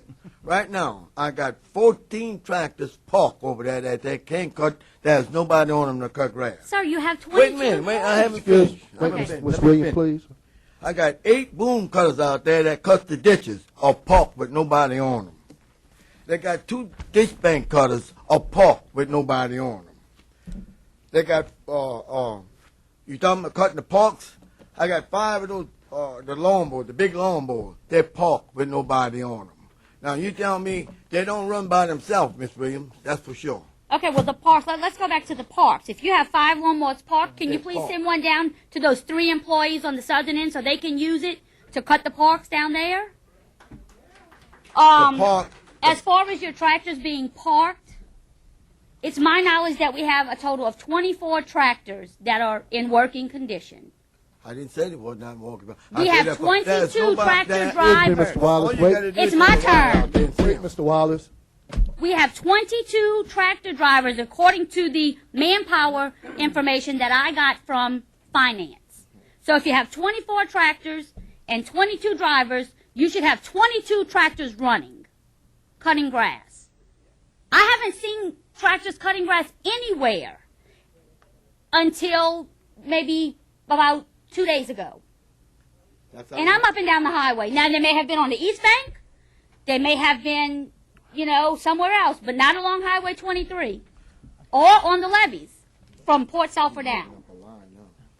Councilwoman Williams, there's 2,567 square miles in Plaquemines Parish, but yet for the 4th of July at Fort Jackson, that we attended, Director Wallace had the fort cut, and we did spraying as best of our ability. Now, it's And I appreciate that, but that's a duty that should be Ms. done. Williams, hold up, please, till he finishes. and so I can't stress enough.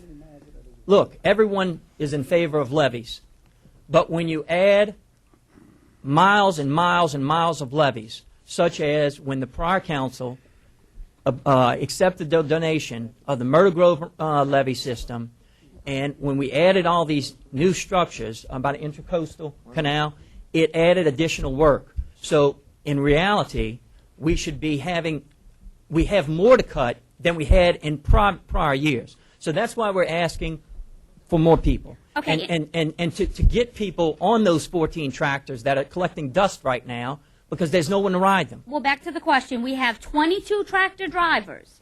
If you have 14 tractors cut, how many are running? 10? If you have a total of 24? What are the other 12 tractor drivers doing? That's my question. No, I don't know the exact number. It's 37. I got it right here. I don't know what she's. I'm going on the manpower table. According to this manpower table, we have 22 current employees that are listed as tractor drivers. And it's my understanding we have 24 tractors. That should mean that there should be 2 tractors sitting without drivers. That's the math that I came up with. Mr. Wallace? I would like to invite you, Miss Williams, to go right across there in that yard and count those machines that's parked with nobody on them. And I know, I understand what you're telling me. I'm not saying that they're not parked. I'm not saying they're not parked. I'm asking you, why are 14 parked if you have ample employees to run them? That's the question. They got 2 in the whole pack. Councilman Lepine? Bear with me. I got about 3 questions. So the first question is, while we're negotiating with the state, at any time, did you, Mr. President, did you, Mr. Director, or did the attorney say, stop cutting the grass? No, and good question, Councilman Okay. Lepine. If I may answer, Okay. it is my appreciation that, and first, Mr. Morvant will be sending a crew to cut the grass soon, if not by this weekend.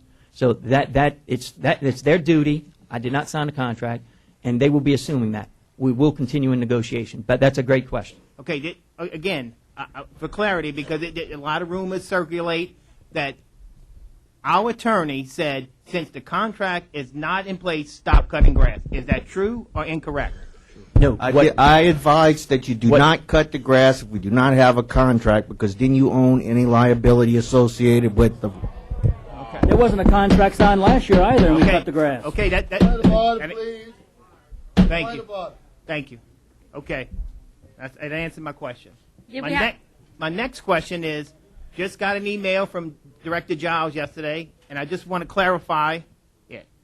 It's today about ferry openings, but in the email, and I quote because I don't want to quote out of text, it says, they've been short of deckhands, so it says, I used employees prom to fill in at times, however, those times that are not available, meaning we use prom people to go work on the ferry to help out.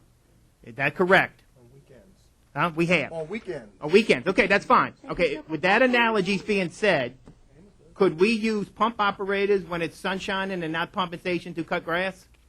So we got tractors just sitting there? That's not the department. We shouldn't have When the that. pump is, I'm just asking. If when we the- can use prom people to do ferry, can we use drainage people to cut grass? I mean, not drainage. Yeah, drainage people. the drainage people, they already. You're so short in drainage that's almost Okay, impossible. wait, That's a question I wouldn't even ask. Okay, but we cross. He did Okay.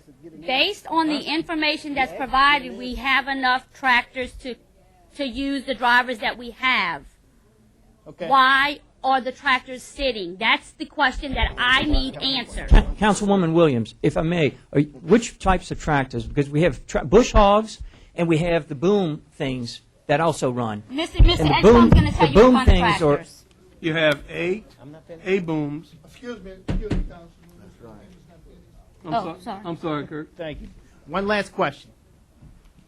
I always get sentiment from the public about you get paid too much. You're a councilman, you don't do nothing. You got a secretary that doesn't do nothing. And I hear it all the time. I'm here. I'm willing to help. I'm willing to work with you. June the 10th, I made inquiry to the prom superintendent to loan me the 72, because I worked at a golf course for 10 years. I know I can drive any tractor here. Loan me a zero turn of 72 to cut around my office, engineering office, the permit office, and you know what his response was? Great. I won't have to take a man off a tractor to do a 72. I said, good. Give me the key. I'll put my gas in it. This was on a Monday. On a Thursday, when I called him to line it up for that weekend, I was denied. I was denied by your public director who said he will not let council members help. Okay? Okay? So I want to go on record. I'm sick and tired of us being the blame of not helping out. I'm willing to give up my weekend. I'm willing to drag a tractor in my district every weekend. If you give me the key, I'll put in my gas. Okay? But I'm sick and tired of trying to help and always getting. So, what happens when I ask on a Thursday and it gets denied? Saturday, y'all cutting tractors on the levee. You and Mr. Vince Frelish. Okay? I can guarantee. All right, but you're cutting tractors. I'm asking to help. I'm being denied, but you're doing a publicity stunt. Wait, if I may, please. With whom did you speak? The prom superintendent. I'm not going to name his name. Who is that? That's Bradford. Everybody. Okay, the prom superintendent. Well, I can guarantee you this, Councilman Lepine. I'll be more than happy for you to come join me and cut grass on Absolutely. Saturdays. I'll be more than happy. Okay. So we can take. I'll tell Bradford. You know what? Give me one this weekend. Mr. I can Brooks, do it this I'll weekend. be more than glad to take care of that. I can cut around all of the whole complex. Thank you. Okay. Thank you. Councilman Black, then Councilman Williams. All right, just two items. The first one was, and I do agree with you on this one, Mr. President, because this is actually one of the solutions that I put up, which was to utilize the manpower. We don't reduce the manpower anymore. We don't increase it anymore. We reorganize the structure. We utilize those employees to cut. It's kind of loud in here. To utilize those employees to cut the levies. Okay? Focus just on that, since you and Mr. Wallace have said that we've got a lot more grass, more levies to cut. Let them focus just on levies. Let the other 11 people focus on parks and rec. That leaves, if we deal with the state, that leaves other servitudes, ditches, etc. to cut. Take the BP money, which to me is one-time money. It's not recurring. I know we have a difference in agreement on that. But what I'm saying is, instead of hiring additional employees with that, do annual contracts with some of the BP money, reevaluate every year. If the oil and gas goes back up and we can hire more employees later on, then we use that recurring money to hire more employees. But in the interim, we use some of the BP money to go out there and do contracts and get caught back up. At least do one annual contract with some of the BP funds. It's not going to be that much money. Let the prom folks focus on the levies. Use the contract folks, the BP money, like you mentioned, to go ahead and cut and catch up on the ditches, servitudes, and et cetera. I mean, that's something you and I can talk about? Yes, I'd be more than glad to speak about that and explore those opportunities. I will say this. I want my administration to be accountable to the public. And that's why I say the technology hasn't changed. We're still using bush hogs. We're still using tractors. Unless and until there's a change in the technology, I want to be held accountable. But I want to be held accountable by the same prior administrations were held accountable. And so that's why, by maintaining the structure's prom. But I'd be more than glad to sit down with you and look at the possibility of outsourcing that. Okay. My final question is, and this is to Mr. Wallace, and I want to get it out there before, there's a couple council members discussing maybe enacting a section of the charter to subpoena different folks within the government, parish employees. And I want to ask it straight from the horse's mouth, because I think this thing needs to be resolved. There's a lot of work in my district, and I know some other of my colleagues on the council. Work has not been done in their districts. There have been parish employees that have told me, as well as citizens, who have called your office, Mr. Wallace. Did you at any time give any parish employee an order not to do work in any council district that council member voted to reduce your salary? Excuse me. Cutting grass, right? Cutting grass. I just want you to speak loudly on record. Speak loudly on I record. get up here and say it any way you want to say it. Okay. So at no time did you? Hell no. Okay. Thank you. Point of order, Mr. Wallace. Point of order. Point of order. Councilman Edgecombe. Yes, sir. Getting back to the available tractors that are sitting, you have 8 A-booms, which is the one with the arms stick out. For ditches. You have 2 of them, the ditch cutters, that has the bush hog right on the side of the tractor. You have 4 15-footers, which is the big bush hogs that cut the 4 lanes and the levees. And you have 5 zero-turns that are available. And I would love to see one parked in District 8 where I can start cutting my grass, please. The 15-footer. Yes, sir. Councilman Edgecombe, if you're willing to, you'd like a zero turn? No, sir, I want a 15-footer. If we have one available, You have 4. Okay, I'll be more than glad to give you one. I'd like to ask Thank a you, sir. question. I can actually, if you want, I'll bring my trailer and pick it up and put it on a trailer. We don't have to transport it down the road. Okay. Councilman Thank you. Juno, then Mr. Burt. Excuse me, sir. Yes, sir. How many people from Prom had to fill up sandbags? That couldn't cut grass, they had to fill up sandbags. Do you have that answer? I know Mr. Bradford Brooks because I was over there when they were filling sandbags. There were several other gentlemen, but Mr. Bradford Brooks will know the exact numbers. But you're correct, Councilmember Juno. We had to dedicate members of Prom to fill sandbags, and I'm very thankful that you asked that question because that further depleted the manpower because we have contracts with the levee contractors. Whereas pursuant to the contract, for example, on the East Bank with the levee contractor, I think we have a duty to have 20,000 sandbags filled, standby and ready, or else we're in bad faith on the contract with them. And I think on the West Bank levee, there's, 30,000? On the West Bank levees, we have a contractual obligation to maintain 30,000 sandbags on hand in the event since we're in hurricane season. Right, and during this little wind we had a week ago or 2 weeks ago, the little tornado was supposed to come, but didn't we use a good many sandbags and y'all had to replace them? Yes, okay. and for Tropical Storm Cindy, we used 3,500 sandbags approximately, and we have replaced them in the process of replacing them, pursuant to the contractual obligations. Councilman Councilman I just had one Burt question. and then Ms. Williams. Mr. Juno brought up a good point. Sandbags. Do we not have an emergency contract with the company to do sandbags? I actually thank you, Councilman Burt, for that question. I actually called when we had got a little close for comfort doing Tropical Storm Cindy on the East Bank. We tried calling up the contractor who had that. Of course, we looked at several different options, but pursuant to the contractual review, it was the contractor who was building the levee that had to have first chance to do it before, because if we just didn't have done it, they'd have then said, well, we took over. Ms. Williams. Okay, I have just 2 things. I want to revert back to my comment about my constituent contacting Mr. Wallace's office. I didn't mean any disrespect to Ms. Nicole because I know that she works for Mr. Wallace and she's directed by Mr. Wallace. So I just wanted to get that out there and let her know that it wasn't directed at her in any kind of way.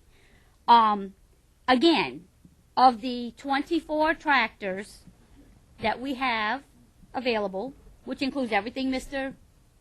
Edgecombe named, why do we have 14 parked if we have 22 tractor drivers that we're paying?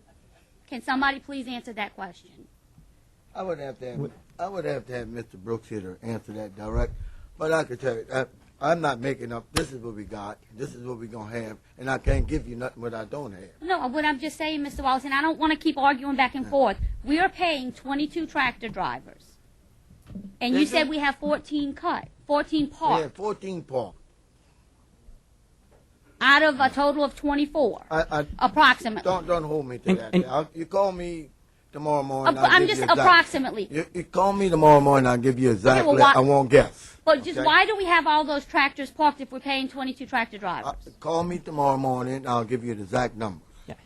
And Councilwoman Williams, we none of us are omniscient. None of us have all the answers. You put this on the agenda about grass cutting. We came prepared for grass cutting.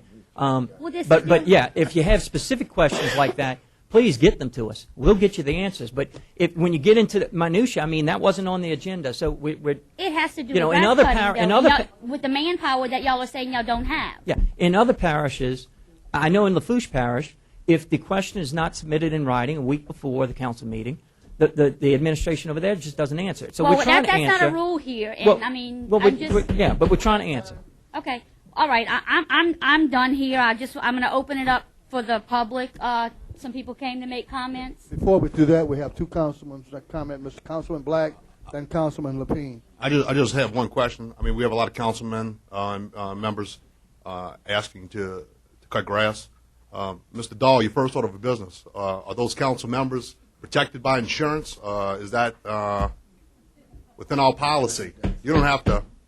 Maybe I should ask Point that. of order, please. I just want to make sure our council's covered. Point of order.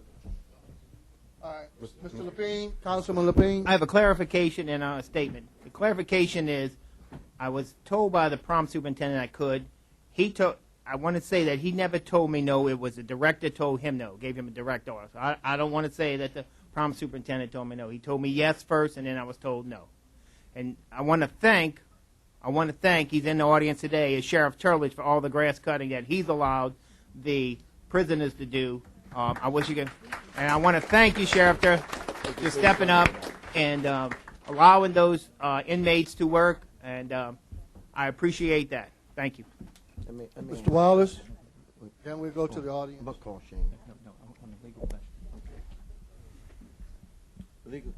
There was a question made about the legality or the liability, and so we just like legal to. Well, you see, the point is, we talk about cutting grass, we talk about other stuff now.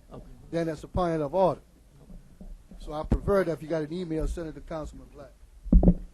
It would still be about cutting grass, because if I told my superintendent no. All right, Chair, council members, y'all want to hear the answer?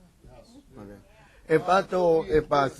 By some reason, if I told my superintendent no, I probably did not get an answer from legal. Now, that's what legal is for, and things just like the question you brought about, even what y'all talking about right here. I will definitely go to legal and make sure that's right before you get on one of those machines. All right, legal. If I may, I think the question would be, number one, it's got to be a parish employee to be covered under our insurance. And secondly, I think the other issue would be, is it a piece of machinery that requires some kind of specialty rating qualification? That, I think, would have to be depending on the machine.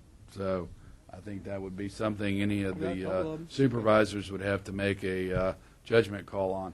I think we would all agree that a lawnmower shouldn't be something that requires some kind of special permit, but I think we start talking tractors, we start talking bush hogs, then we may be setting ourselves up for a huge amount of liability. So just saying, when somebody gets their leg cut off because that bush hog jumps up and bites, I think this is going to end up being a silly publicity stunt for somebody. So I think that as adults and reasonable folks, I think we need to agree it's just going to depend on the piece of equipment. So, Mr. Edgecombe, Councilman Edgecombe, I know you handle heavy equipment. I'm sure you're in a different category altogether, but most folks are not. I got to answer the question, John. I wouldn't do something like that, Mr. Peters, to jeopardize the parish, sir. I understand that, and that's why I'm saying I think common sense is going to be a big factor here. Councilman Lapine. Am I a parish employee? I'm an elected official. Am I a parish employee? I think you're employed by the parish, yes. Okay, I get a paycheck from the Plaquemines Parish government, and I'm covered under the insurance. So That's that correct. would consider. Okay, you're saying the same thing I'm saying. Mr. Cormier is elected official. He got on the tractor. Is he qualified? I don't know. I mean, what let's call a spade a spade. I don't know. I'm a parish employee, just like you're a parish employee. Okay, let's just say that I'm a parish employee. I would think so, Okay. because you receive a paycheck from the parish. Now, I haven't researched that. I'm not acting as an attorney on but this. in Mr. Barbier's response, we don't know if we're able enough to run the tractor. I have a picture of y'all running tractors. Okay. I've grew up in Port Sullivan. I've run many tractors throughout my life. Be as it may, he made the statement. Okay. We have the insurance provider here that maybe can answer the question. May I make just a suggestion that we send a request to civil service to see if that we all are eligible or certified to drive a tractor. All right. Any audience? We have a question. Wait, I would like for Mr. Leopold, if y'all don't mind, let Mr. Leopold come up here and give us his take on this issue, along with his DOT representative that he brought with him.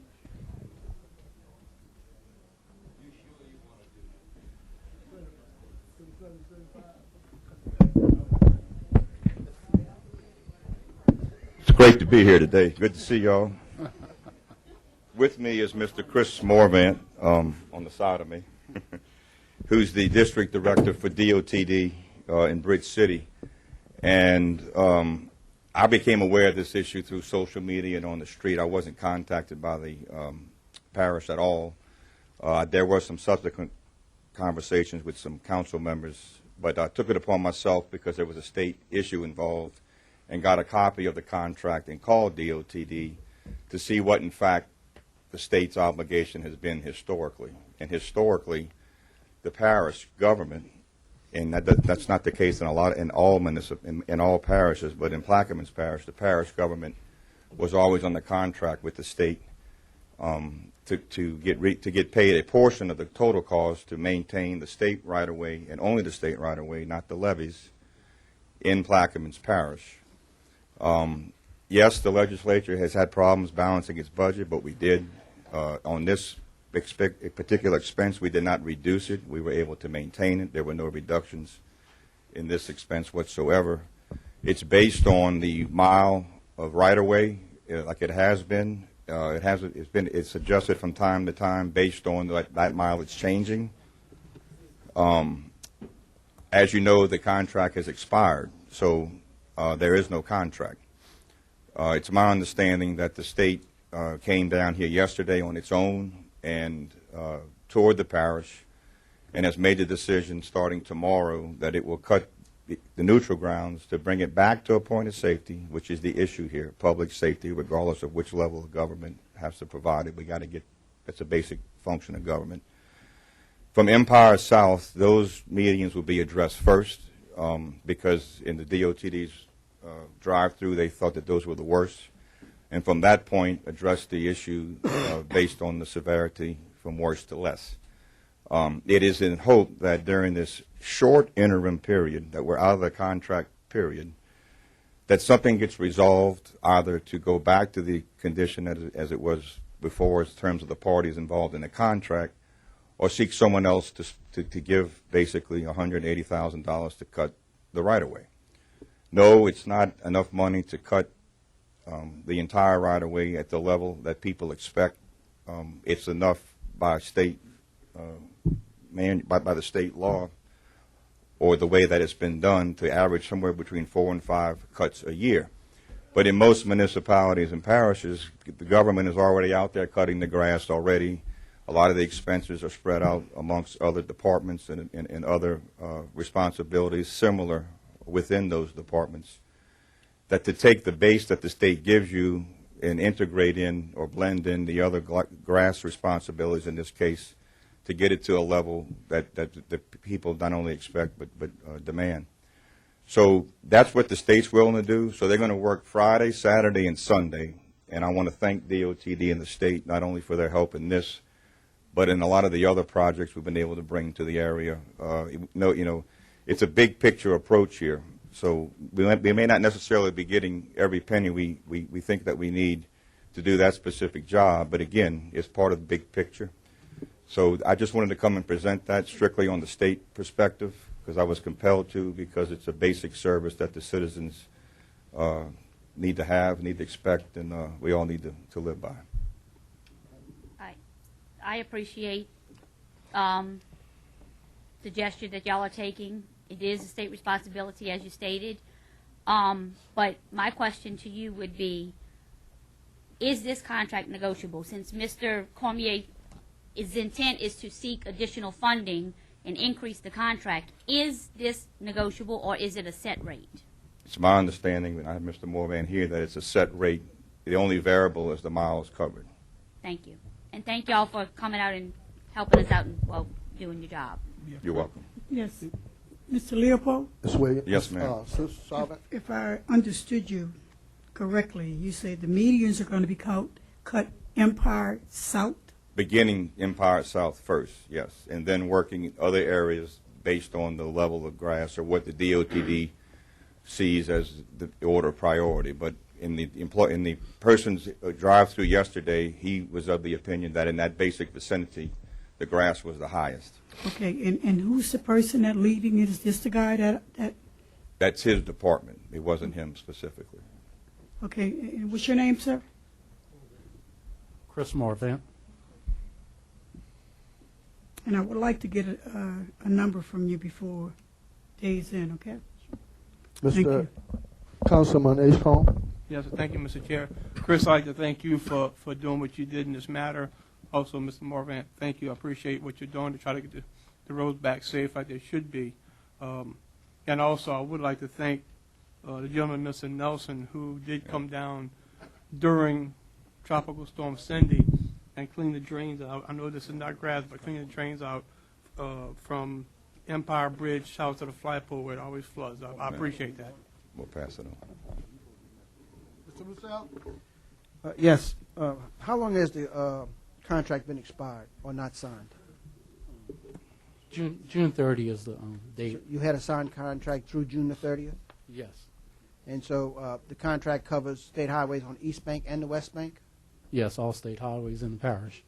Okay, and so the next situation will be we either accept the contract or DOTD will take over the maintenance of those highways? That's correct. And you anticipate them being cut like once every so often? We'll do the best we can. We'll try to keep it to a level that it's safe. We obviously, we're not ramped up for this amount of cutting, so we have to look at options. What our options are: go to contract, or it'll probably go to contract versus hire more employees. It's always been my understanding the reason that we had first we had a state contract just to supplement us, but the reason that the parish cut it was because the state could not maintain it as the residents wanted or demanded. Typically, that's the case in most communities. That's correct. So if the state decides to do contract it, the constituents can expect not to get the same service that the parish has been providing for many years. That's probably correct. Probably be less cuts. Ms. Williams? I just have one question, and I don't know if you know the answer, Mr. Leopold, or you may, Mr. President. If this contract is not negotiated and the state takes over their responsibility, does this in any way jeopardize the millions of dollars that we receive in the road royalty fund from the state? No, I It does checked not? on that. Okay, thank you. And Councilwoman Williams, to elaborate upon that, all contracts are negotiable. And at the RPC meeting, I spoke with Mr. Morvan, and Jefferson and Orleans parishes receive a source of funding from the old toll. And I made an inquiry at the Regional Planning Commission about whether or not we could receive similar funding. And because, as you probably recall, in the Jindo administration, that toll money was taken and used to build the road to Fouchon. And we have an oil and gas sector in Plaquemines Parish. And so I was inquiring why, if the money could be used in Fouchon, why it couldn't be used in Plaquemines. And I addressed that question to the Regional Planning Commission, and they said they'd get back with me on that. Okay, thank you. Table. A question from the audience?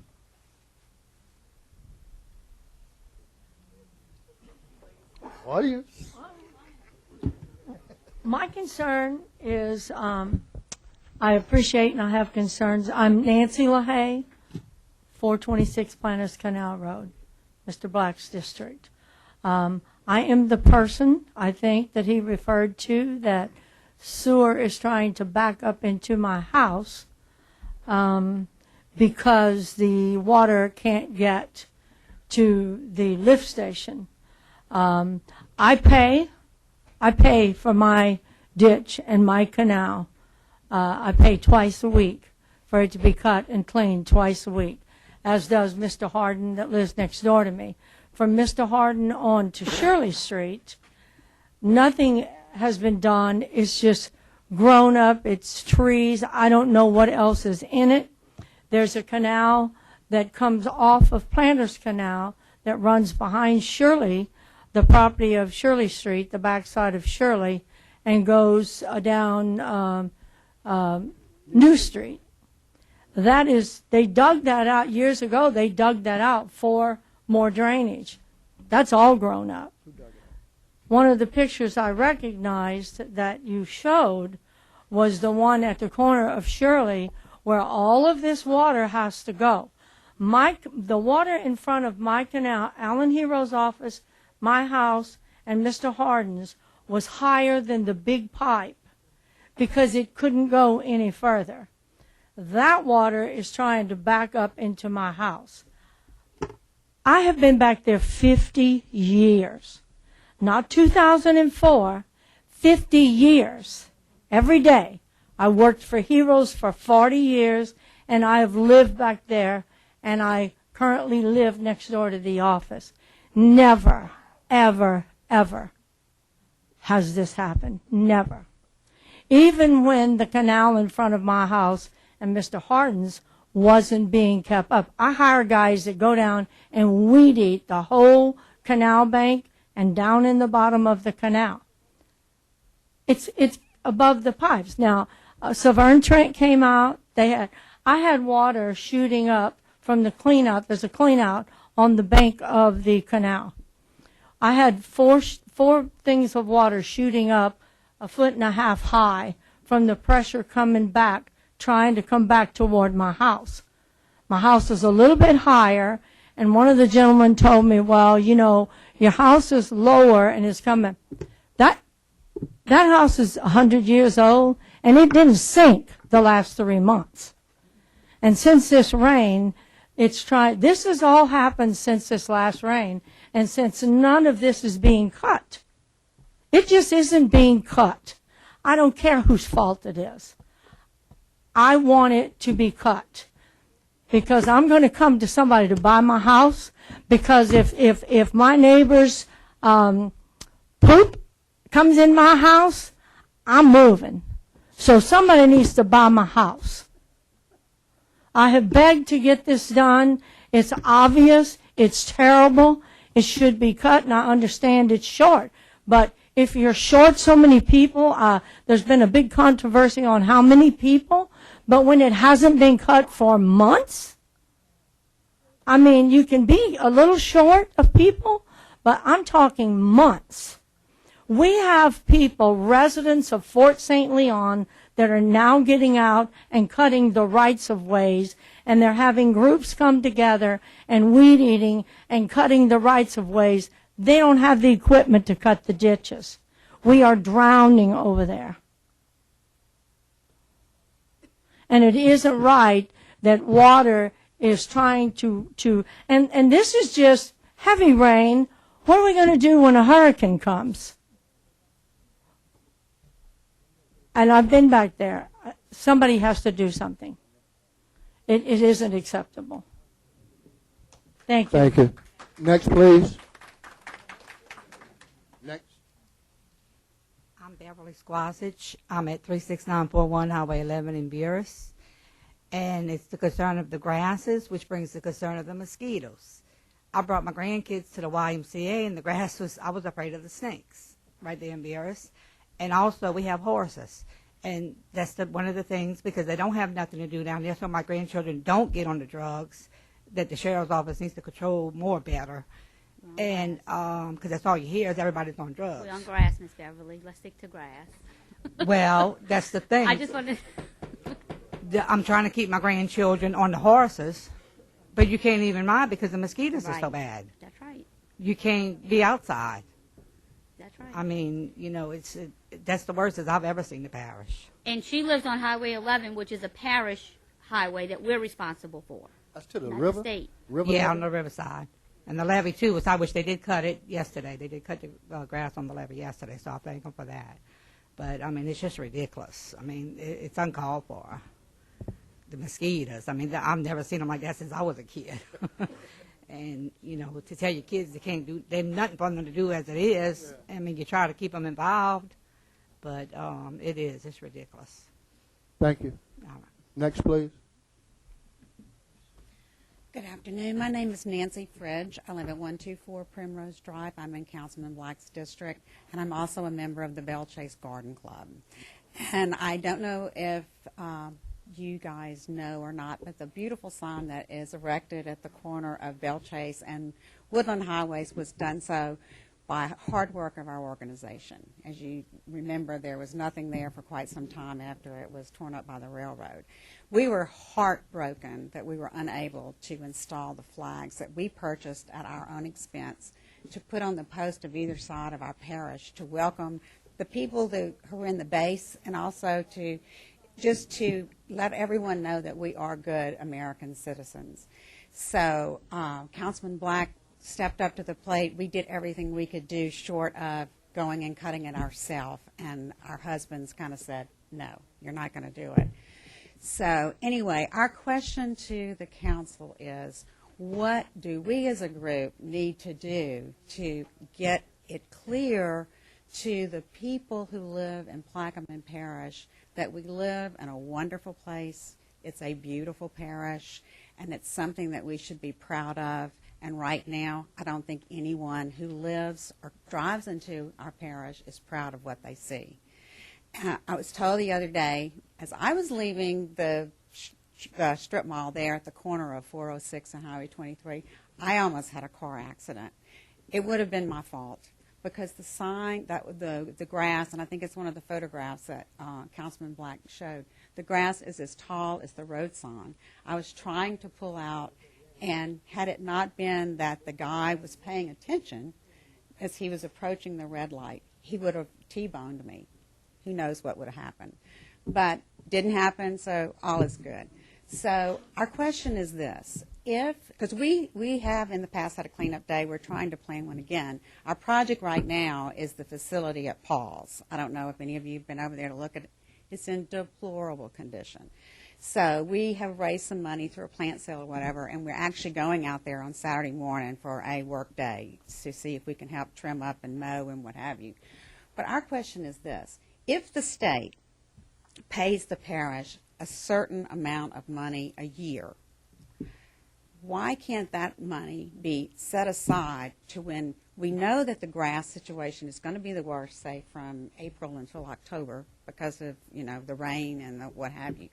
Why can't that money be set aside to hire part-time people to come in at that with no benefits, just contract them out to come in and mow the grass at that time, or hire a service to do it? I think plenty of people today need work.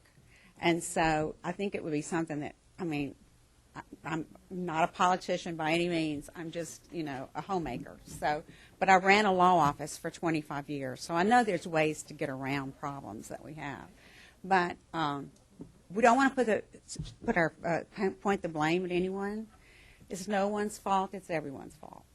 And I happened to ride down this afternoon on the way here. I live in Pleasant Ridge, and my husband had come across the river, and he said, the state is cutting the highways. Hallelujah. We were so excited. Well, it's a mess. It is. We drove down. We went around the roundabout, and no offense to the state, but they do not do the same job that our guys do. It looks horrible.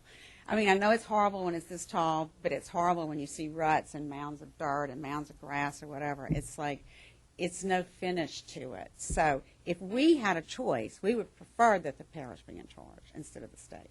So that's all I have to say. Thank you for your... I'd just like to make one Wait, comment. hold on. Ms. Mr. Fridge, Levine? Ms. Fridge, Nancy. First of all, thank you for what the Garden Club does. Thank you for the sign. Thank you for that nice decoration. Also, you and I have worked on the Plaquemines Cleanup Day. I want to pledge my support to you again. Let's try to get it rolling. Great. Yes. We were very successful parish-wide, and it kind of slipped our hands. I think we made a parish day on the first week of April, but let's try to get together, and everyone, I challenge everyone here to work together. We were going to contact you a little bit later. We were hoping to do it in October. It'll be a little bit cooler. And I talked to the commander of the base, and they are all about it as well. It was very successful. It was. The base helped immensely. and they seem to think October might be a better month for them. So I'll get with you, and Councilman Black, I'll get with Absolutely. you, and Thank we'll see you. what we can do. Okay, thanks. Councilman Burt? Miss Nancy, I got another comment for you, since you brought it up. But I have an introduction today that's actually going to request the parish president to enter in with the Keep Louisiana Beautiful program to get us as a registered affiliate partner. So hopefully, if we get registered in that program, some more beautification projects, grants, what have you, we can spread parish-wide and make this parish look great again. We did go on, excuse me, I'm sorry. My time's up. Okay, bye. Just want to let you know that. Next, please. Good afternoon. My name is Kendra Arneson. I live at 280 Tangelo Drive in Buras, Louisiana. So a couple of things. I know that we have had some cuts as far as the annual budget for this department that keeps up with the grass. But when you talk about comparing years ago, 2011 to 2017, what's the fuel cost difference? So that's one thing. I mean, are we saving enough on fuel to be able to make up for some of that decrease on that 17% decrease on their budget? I have a 15-year-old daughter, by the way, just so you know that. She just got her driver's permit. And I'm supposed to be driving her around in order for her to learn how to drive. One of my trucks is a 2011 dually. It's a big truck. I drive a Navigator, and I have another Chevy 2500. And that's pretty high up in the air. And I'm scared to let her drive my vehicles to learn how to drive because the grass is so high. And it's not just on Highway 23. It's also on parish roads and whatnot. And not only for our kids that are, newly drivers, the kids that are great at driving, been driving for a few years. I'm concerned for them as well. But I'm also concerned for our kids that are riding around on bicycles. We're in the middle of summer. What about them? Nobody's mentioned them. I mean, if they come to a corner and these are kids, they're not well versed in crossing the street. They're small and they're out doing what they're supposed to be doing, riding their bikes in our communities. And they come to a corner and the grass is 5'9" like I am. What's their chances? Is there a chance that they could be run over and killed because someone's not allocating the employees to do what we need done? Especially, look, if you can't cut the whole entire levee and you can send someone to make sure these corners are cut to make our kids safe, that would be great for that department to be able to do that. In the meantime, negotiation on the state contract. I understand that there's a set amount, but I think that we should be really cautious when trying to negotiate that contract because if we lose it all together and they outsource that contract to a private company, we're going to get less for that money than what the parish is able to do with those funds.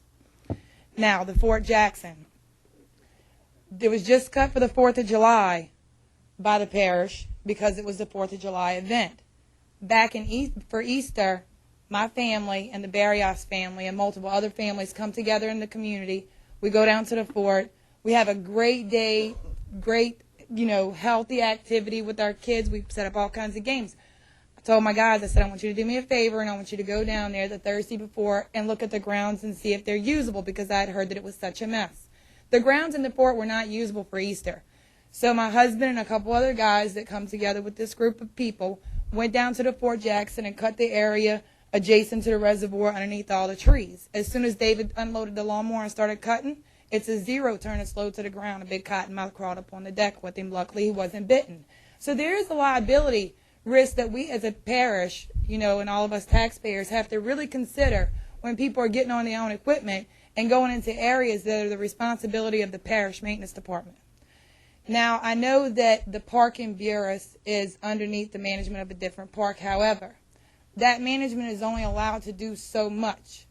The play equipment in that park underneath has shells where our babies are playing. Now, mine are 15 and 12. They're not on that equipment, but my nieces and nephews are, and so are the rest of our kids down there. If they fall off that equipment, there's shells for them to land in. I don't know whose idea it was to put the shells underneath that equipment, but that was really not thought out very well, in my opinion. We need the department that this was sent out to advance this and make that park safe for the rest of the summer for our little kids. I apologize for the delay. I've talked to Nicole, and I've asked her office how many requests have been put in from Empire to Venice to certain departments for things to be done. And I've asked her, after I asked that question, for a status report on those requests. I still have yet to receive a status report for those requests because Ms. Nicole has not received the status report. So I'd ask that any department, management of any department that has those requests in, to either get to the request or let us know the status on it and when those projects could be done. That's pretty much all I have for y'all, except for I'd like to turn your attention to the room. There are some people in here that came from down on the lower end, south end of Plaquemines Parish, Miss Lisa, Miss Bayham, and a couple other females in the room that are also concerned for our kids. They don't like to get up and speak publicly, but I would like to recognize, I apologize, those individuals for coming. I appreciate your time, Ms. Nicole. I appreciate you always working with us. Council, Parish President, please come together and let's get some solutions and work towards those solutions and stop with this whole finger pointing thing, because the finger pointing thing's not working for It's your nothing done. constituents. That's right. Thank you. I agree. Thank you. Kendra. Next, please. Thank you. I wanted to address- Arthur Henry, Bell Chase. You know, 2 years ago when they had the budget hearings on this, it came to fruition. They always laugh at me, but it comes to fruition all the time. Now we got to the situation where the grass is growing out of control, and we're arguing over we don't have enough employees, but we got enough machines. It's time for us to really come together here, and just about our audience, out in the audience, the grass needs to be cut. Mr. Stanley saying one thing, the council saying another thing. At the end of the day, though, the only way it's going to get solved is that we got to come together and solve this problem. You know, we got to put our big boy pants, put them behind us, and let's solve this problem. We got to solve this problem for the people. The people need the problem solved. We got some money now. If we need to hire more people to do the grass cutting, let's do it. Let's do it. Let's not fight over it. Let's start doing it. If we don't see no results when we hire the people, hey, you gotta go. You gotta go. You know what I'm saying? That's the way we gotta solve this problem. We gotta start solving problems here, man. We gotta start solving problems, whether we like it or not. The public look at us, the council, not me, but y'all always bickering, man. It doesn't make sense over nonsense, though. Nonsense. We need to start getting together, man. Stop pointing fingers and get together. Thank you. How y'all doing? My name is Bradley Ford. I live at 135 Hunt Street. My question is for the administration is whether or not it is true what everybody's saying about the fact that the tractors are not being ran due to its enclosure and its AC problems. Is that some of your tractor drivers are reporting to the general public that they cannot operate the tractors due to the high extensive heat because they're enclosed tractors and the ACs do not work. Mr. Ford, I tell you what, I don't know the details of that. I do know that we have some tractors that have had mechanical issues, but I know where you live, I'd be more than glad to get that information. As to an you. ex-employee for the parish, as a diesel mechanic, I'm willing to volunteer my hours to fix every tractor the parish has, as long as y'all buy the parts, to get them all up and running where we don't have the crybabies anymore. Take the plastic off. AC is a luxury. It's not a necessity. That's what we was always told. Okay, second. Thank you. My second question is about Meadow Lavana Park. Who cuts that grass? This is a straight disgrace with the back gate of the base being right there, and you can't even see the cannons, which are 6, 7 foot tall.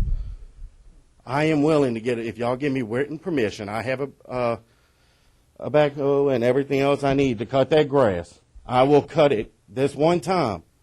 Y'all take it back over. I'll get it back straight to where we said it would be. Are you willing to do that, Mr. President?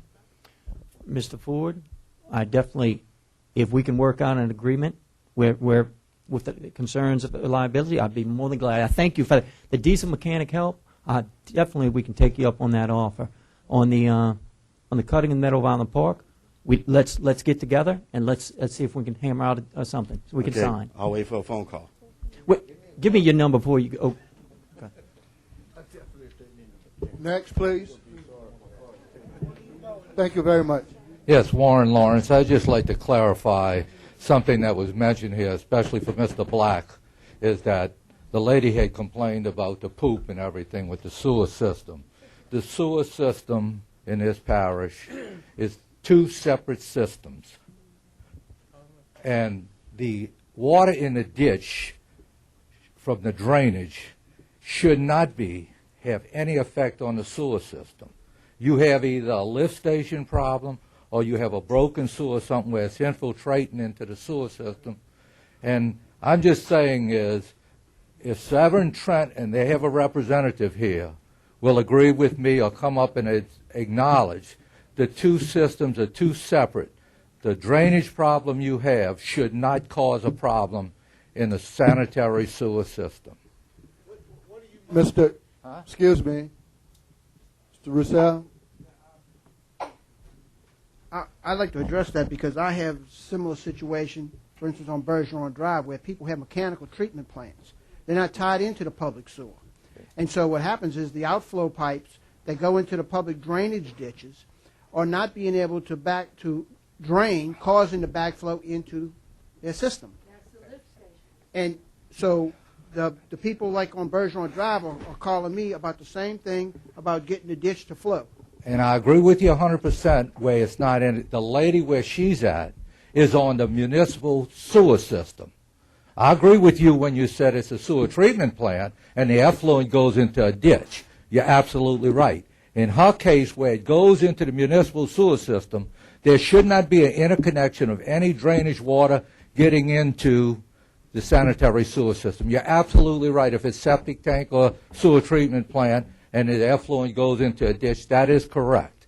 Not in her case where it's connected to a sanitary sewer system maintained by Severn Trent. Well, thank you for the opportunity to let me bring out my problem, which is the sewer system.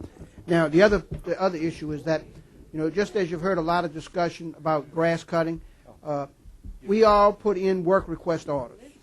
We have asked for 3 years now that we prioritize those work requests. In other words, when we came in 2015, we asked that those 2015 work requests be addressed before you move to 2016, and that has not happened.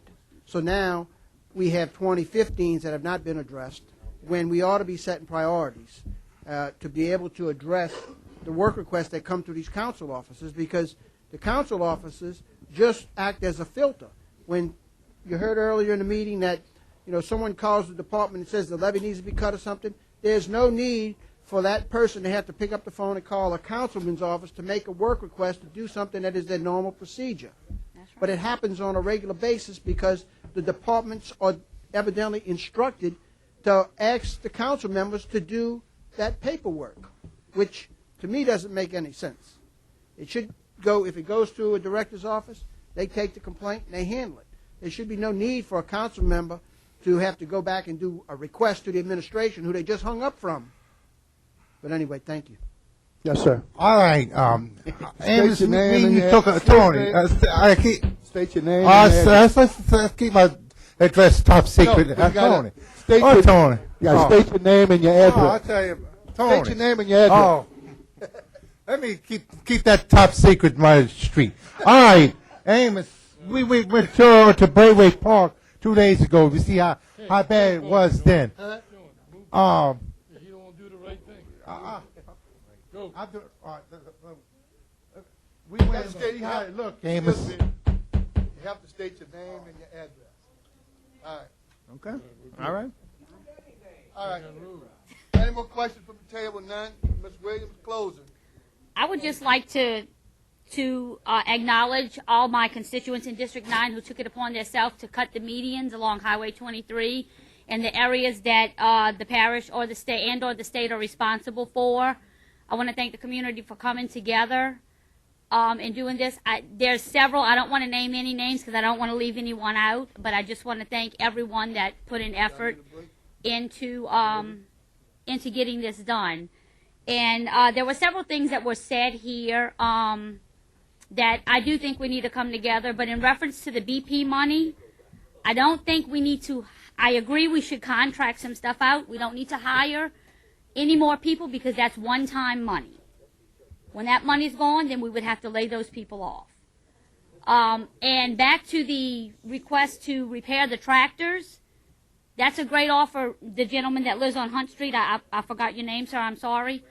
But if we have 14 sitting here that aren't being ran, we need to get those running if we have employees to fill them. And I want to thank everyone in my district for coming out and supporting me in my effort, and hopefully we can get everything done that needs to be done for the parish.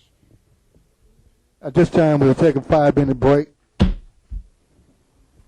In parish, that we live in a wonderful place. It's a beautiful parish, and it's something that we should be proud of. And right now, I don't think anyone who lives or drives into our parish is proud of what they see. I was told the other day, as I was leaving the strip mall there at the corner of 406 and Highway 23, I almost had a car accident. It would have been my fault, because the sign, the grass, and I think it's one of the photographs that Councilman Black showed, the grass is as tall as the road sign. I was trying to pull out, and had it not been that the guy was paying attention as he was approaching the red light, he would have T-boned me. Who knows what would have happened. But didn't happen, so all is good. So our question is this. Because we have in the past had a cleanup day, we're trying to plan one again. Our project right now is the facility at Paul's. I don't know if any of you have been over there to look at it. It's in deplorable condition. So we have raised some money through a plant sale or whatever, and we're actually going out there on Saturday morning for a work day to see if we can help trim up and mow and what have you. But our question is this. If the state pays the parish a certain amount of money a year, why can't that money be set aside to when we know that the grass situation is going to be the worst, say, from April until October because of, the rain and the what have you? Why can't that money be set aside to hire part-time people to come in at that with no benefits, just contract them out to come in and mow the grass at that time, and or hire a service to do it? I think plenty of people today need work. And so I think it would be something that, I'm not a politician by any means. I'm just, a homemaker. So, but I ran a law office for 25 years, so I know there's ways to get around problems that we have. But we don't want to point the blame at anyone. It's no one's fault. It's everyone's fault. And I happened to ride down this afternoon on the way here. I live in Pleasant Ridge, and my husband had come across the river, and he said, the state is cutting the highways. Hallelujah. We were so excited. Well, it's a mess. It is. We drove down, we went around the roundabout, and no offense to the state, but they do not do the same job that our guys do. It looks horrible. I know it's horrible when it's this tall, but it's horrible when you see ruts and mounds of dirt and mounds of grass or whatever. It's like, it's no finish to it. So if we had a choice, we would prefer that the parish be in charge instead of the state. So that's all I have to say. Thank you for your... I'd just like to make one Okay. comment. Hold on. Ms. Mr. Fridge, Levine? Ms. Fridge, Nancy. First of all, thank you for what the Garden Club does. Thank you for the sign. Thank you for that nice decoration. Also, you and I have worked on the Plaquemines Cleanup Day. I want to pledge my support to you again. Let's try to get it rolling. Great. Yes. We were very successful parish-wide, and it kind of slipped our hands. I think we made a parish day on the first week of April, but let's try to get together, and everyone, I challenge everyone here to work together. We were going to contact you a little bit later. We were hoping to do it in October. It'll be a little bit cooler. And I talked to the commander of the base, and they are all about it as well. It was very successful. It was. The base helped immensely. And they seem to think October might be a better month for them. So I'll get with you, and Councilman Black, I'll get with you, and we'll see what we can do. Okay, thanks. Councilman Burt? Miss Nancy, I got another comment for you, since you brought it up. But I have an introduction today that's actually going to request the parish president to enter in with the Keep Louisiana Beautiful program to get us as a registered affiliate partner. So hopefully, if we get registered in that program, some more beautification projects, grants, what have you, we can spread parish-wide and make this parish great again. We did go on, excuse me, I'm sorry. My time's up. Okay, bye. So, just want to let you know that. Next, please. Good afternoon. My name is Kendra Arneson. I live at 280 Tangelo Drive in Buras, Louisiana. So a couple of things. I know that we have had some cuts as far as the annual budget for this department that keeps up with the grass. But when you talk about comparing years ago, 2011 to 2017, what's the fuel cost difference? So that's one thing. You know, we're saving enough on fuel to be able to make up for some of that decrease on that 17% decrease on their budget. I have a 15-year-old daughter, by the way, just so you know that. She just got her driver's permit. And I'm supposed to be driving her around in order for her to learn how to drive.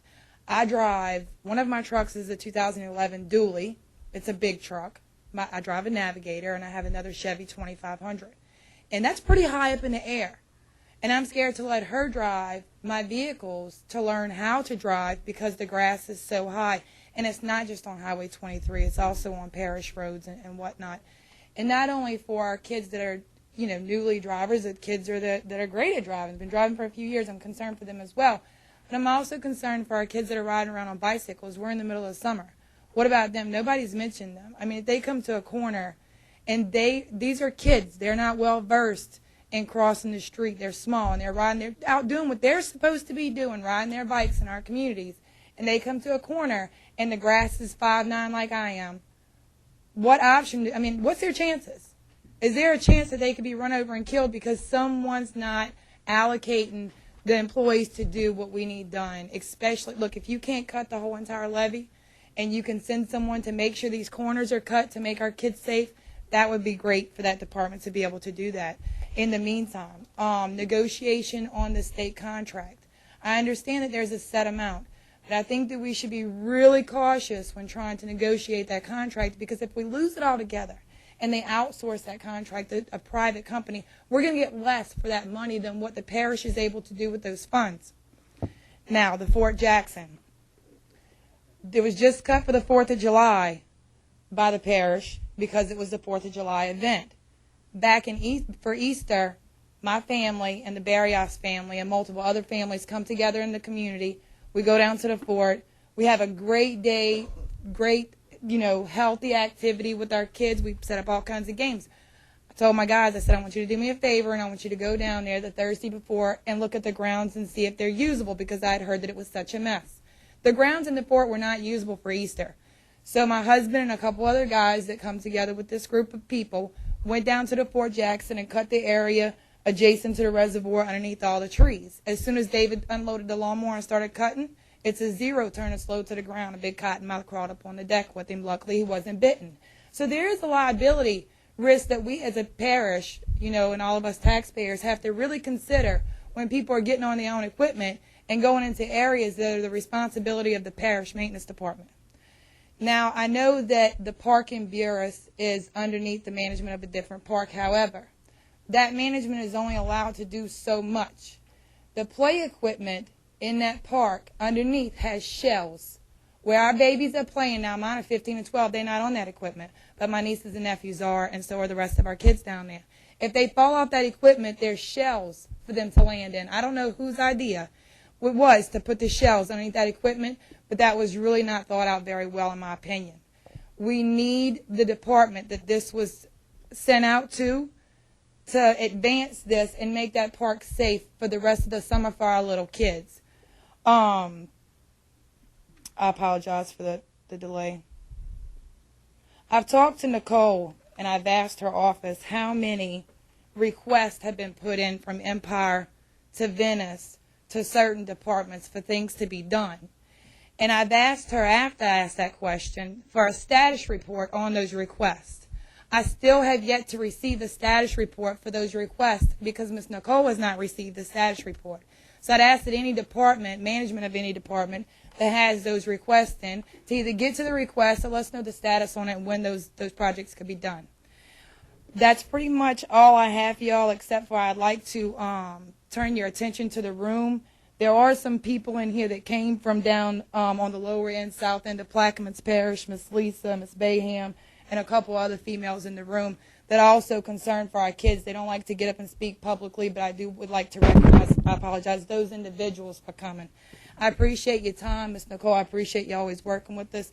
council, parish president, please come together and let's get some solutions and work towards those solutions and stop with this whole finger pointing thing, because the finger pointing thing's not working for It's your nothing done. constituents. That's right. Thank you. I agree. Thank you. Kendra. Next, please. I wanted to Arthur Henry, Bell Chase. You know, 2 years ago when they had the budget hearings on this, it came to fruition. They always laugh at me. But it comes to fruition all the time. Now we done got to the situation where the grass is growing out of control, and we're arguing over we don't have enough employees, but we got enough machines. It's time for us to really come together here. Just about our audience, out in the audience, the grass needs to be cut. Stanley saying one thing, the council saying another thing. At the end of the day, though, the only way it's going to get solved is that we got to come together and solve this problem. We got to put our big boy pants, put them behind us, and let's solve this problem. Let's solve this problem for the people. The people need the problem solved. We got some money now. If we need to hire more people to do the grass cutting, let's do it. Let's do it. Let's not fight over it. Let's start doing it. If we don't see no results when we hire the people, hey, you gotta go. You gotta go. You know what I'm saying? That's the way we gotta solve this problem. We gotta start solving problems here, man. We gotta start solving problems, whether we like it or not. The public look at us, the council, not me, but y'all always bickering, man. It doesn't make sense over nonsense, though. Nonsense. We need to start getting together, man. Stop pointing fingers and get together. Thank you. How y'all doing? My name is Bradley Ford. I live at 135 Hunt Street. My question is for the administration is whether or not it is true what everybody's saying about the fact that the tractors are not being ran due to its enclosure and its AC problems.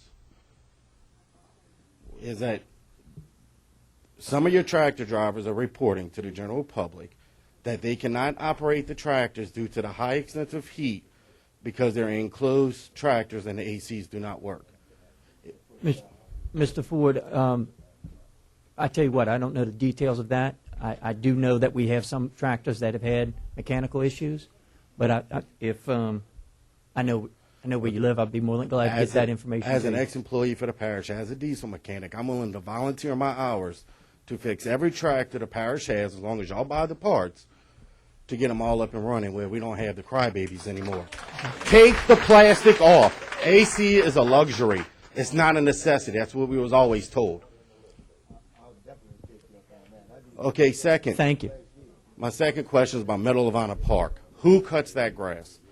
This is a straight disgrace with the back gate of the base being right there, and you can't even see the cannons, which are 6, 7 foot tall.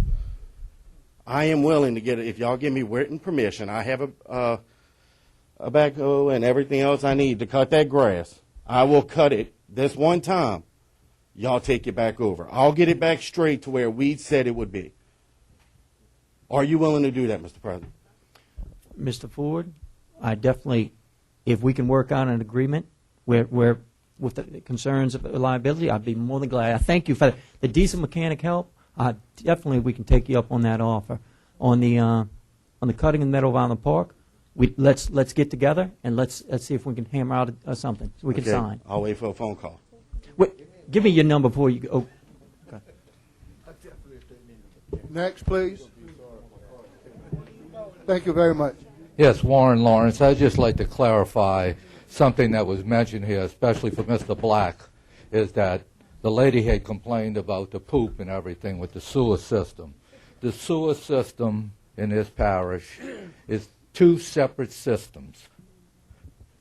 And the water in the ditch from the drainage should not have any effect on the sewer system.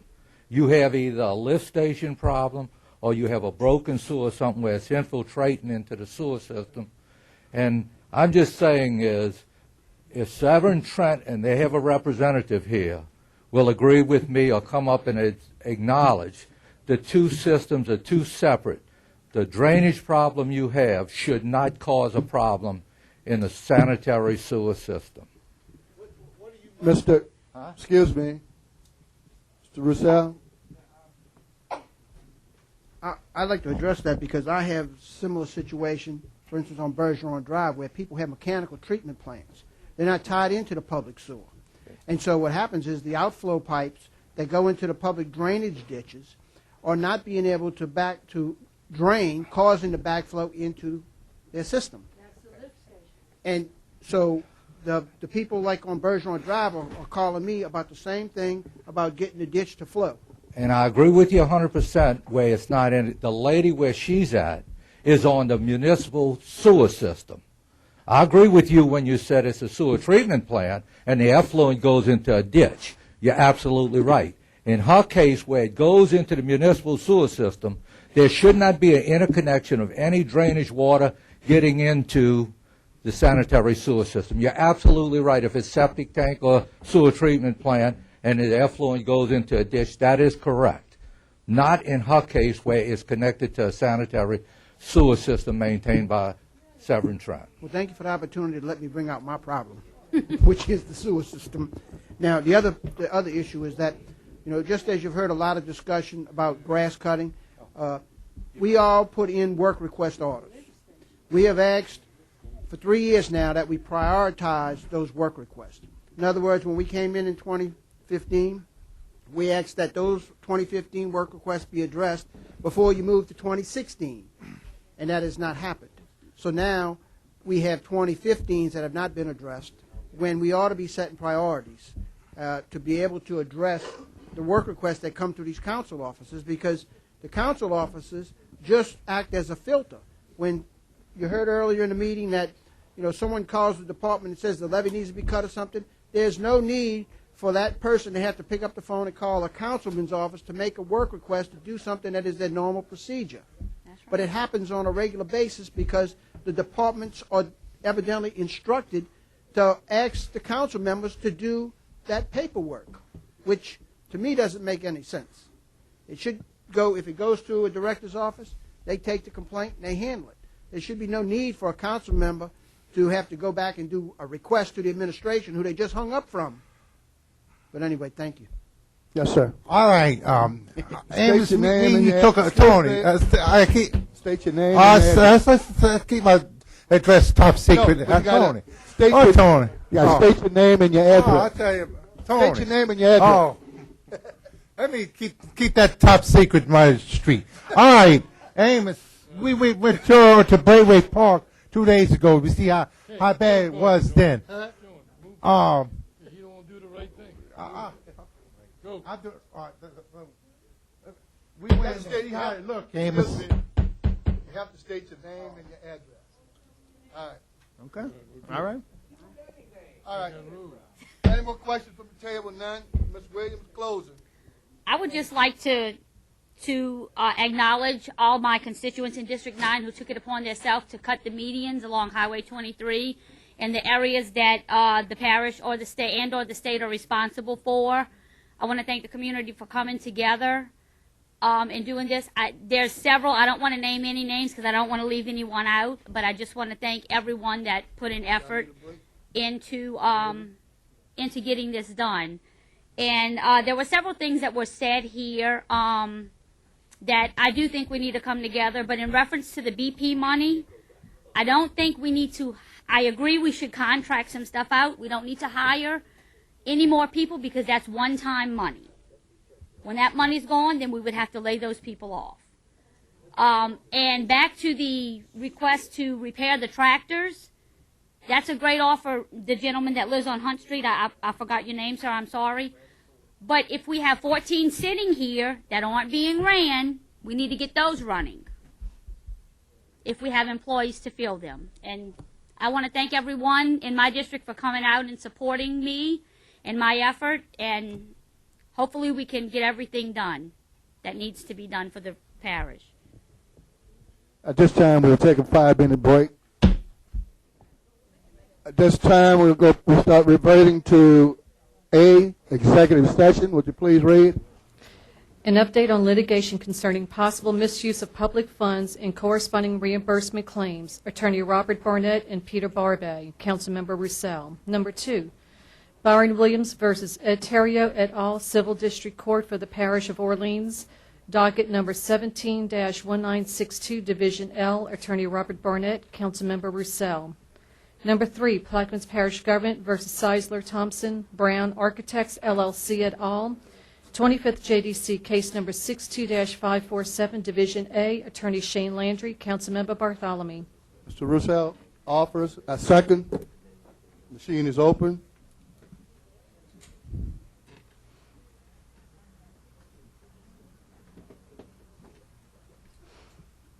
Nine zero. This time we'll move to executive session.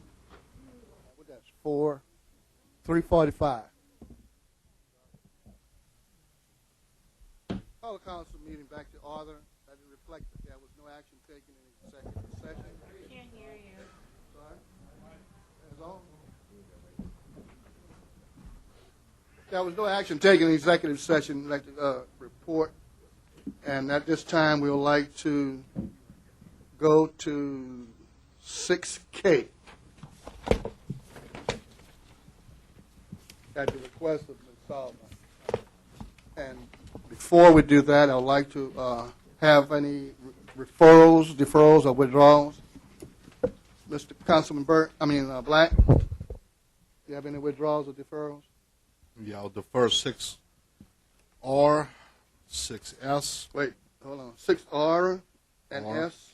S, T, U, R, S, T, U. Deferred? Yes, sir. That's it? Yes, sir. R, S, T, U, deferred, right? Yes, sir. Mr. Councilman Lapine? Going to withdraw 7K and 7L. 7K is withdrawn. 7L is withdrawn. That's it? Councilman Juneau? Mr. Roussel? Have none. I have none. Mr. Burt? Yes, I'm going to defer 6Q and withdraw 7I. You want to withdraw or defer 6Q? 6Q will be deferred, Okay. and then 7I will be withdrawn.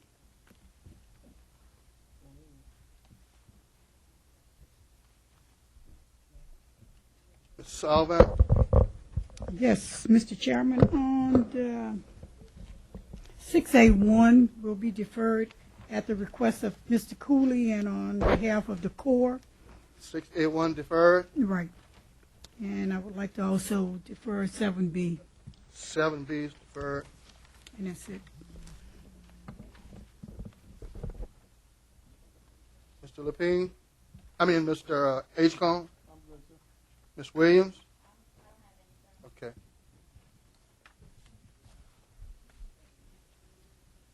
Okay, at this time, we go to K, Ms. Sullivan. K, please. 6K.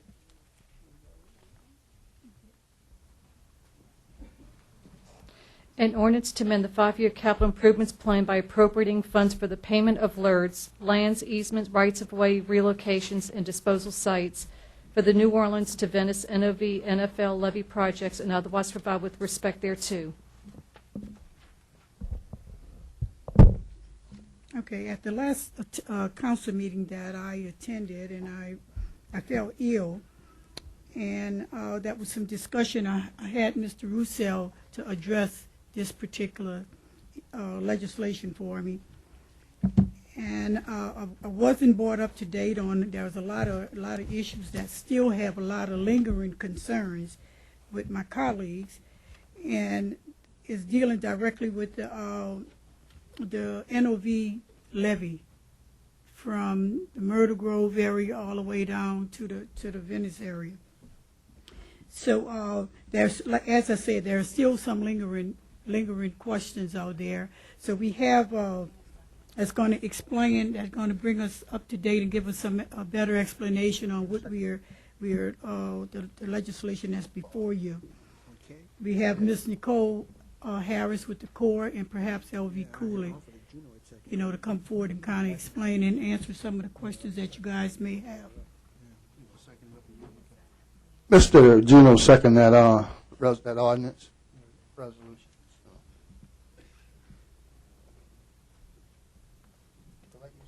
Yes. Sorry, y'all didn't hear that. Go ahead. L.V. Cooley, Special Assistant Parish Attorney. At the last meeting, this particular ordinance was amended somewhat. There was a discussion as to how much to fill in the blank. I wanted to get before the council an update on the additional funds that would be required for new projects. The discussion, we've got $15,900 right now in that large account. We owe landowners right now for appropriated projects money that's already due for appropriations of approximately $500,000. There are additional projects that are about to come on stream by request from the Corps of Engineers for right of entries from 2017 through 2018. And Mr. Roussel had asked for an updated, an estimated cost of those. I provided to Ms. Salvant a copy of a letter that was addressed to President Cormier dated June 30, 2017, which listed the number of projects that were anticipated that may come on board for right of entry requests, appropriations, expropriations, and relocation costs that may have to be put forward by the parish to get these projects underway. And that was distributed, I think, to you by mail. And I'll just briefly state a couple of items on that. And then since Nicole Harris with the Corps of Engineers, who's the project manager for all of these, can fill you in on details, the Corps' position on these numbers, and you can ask her about details with respect to these numbers. But I can tell you the total amount is reflected on that list. On the first page is $30,856,204. That includes land costs, appropriations, and relocation costs. Those are gross numbers, estimates that were made by the Corps, working with our consultants in some cases, and with the Corps making some gross estimates of what they believed might be required.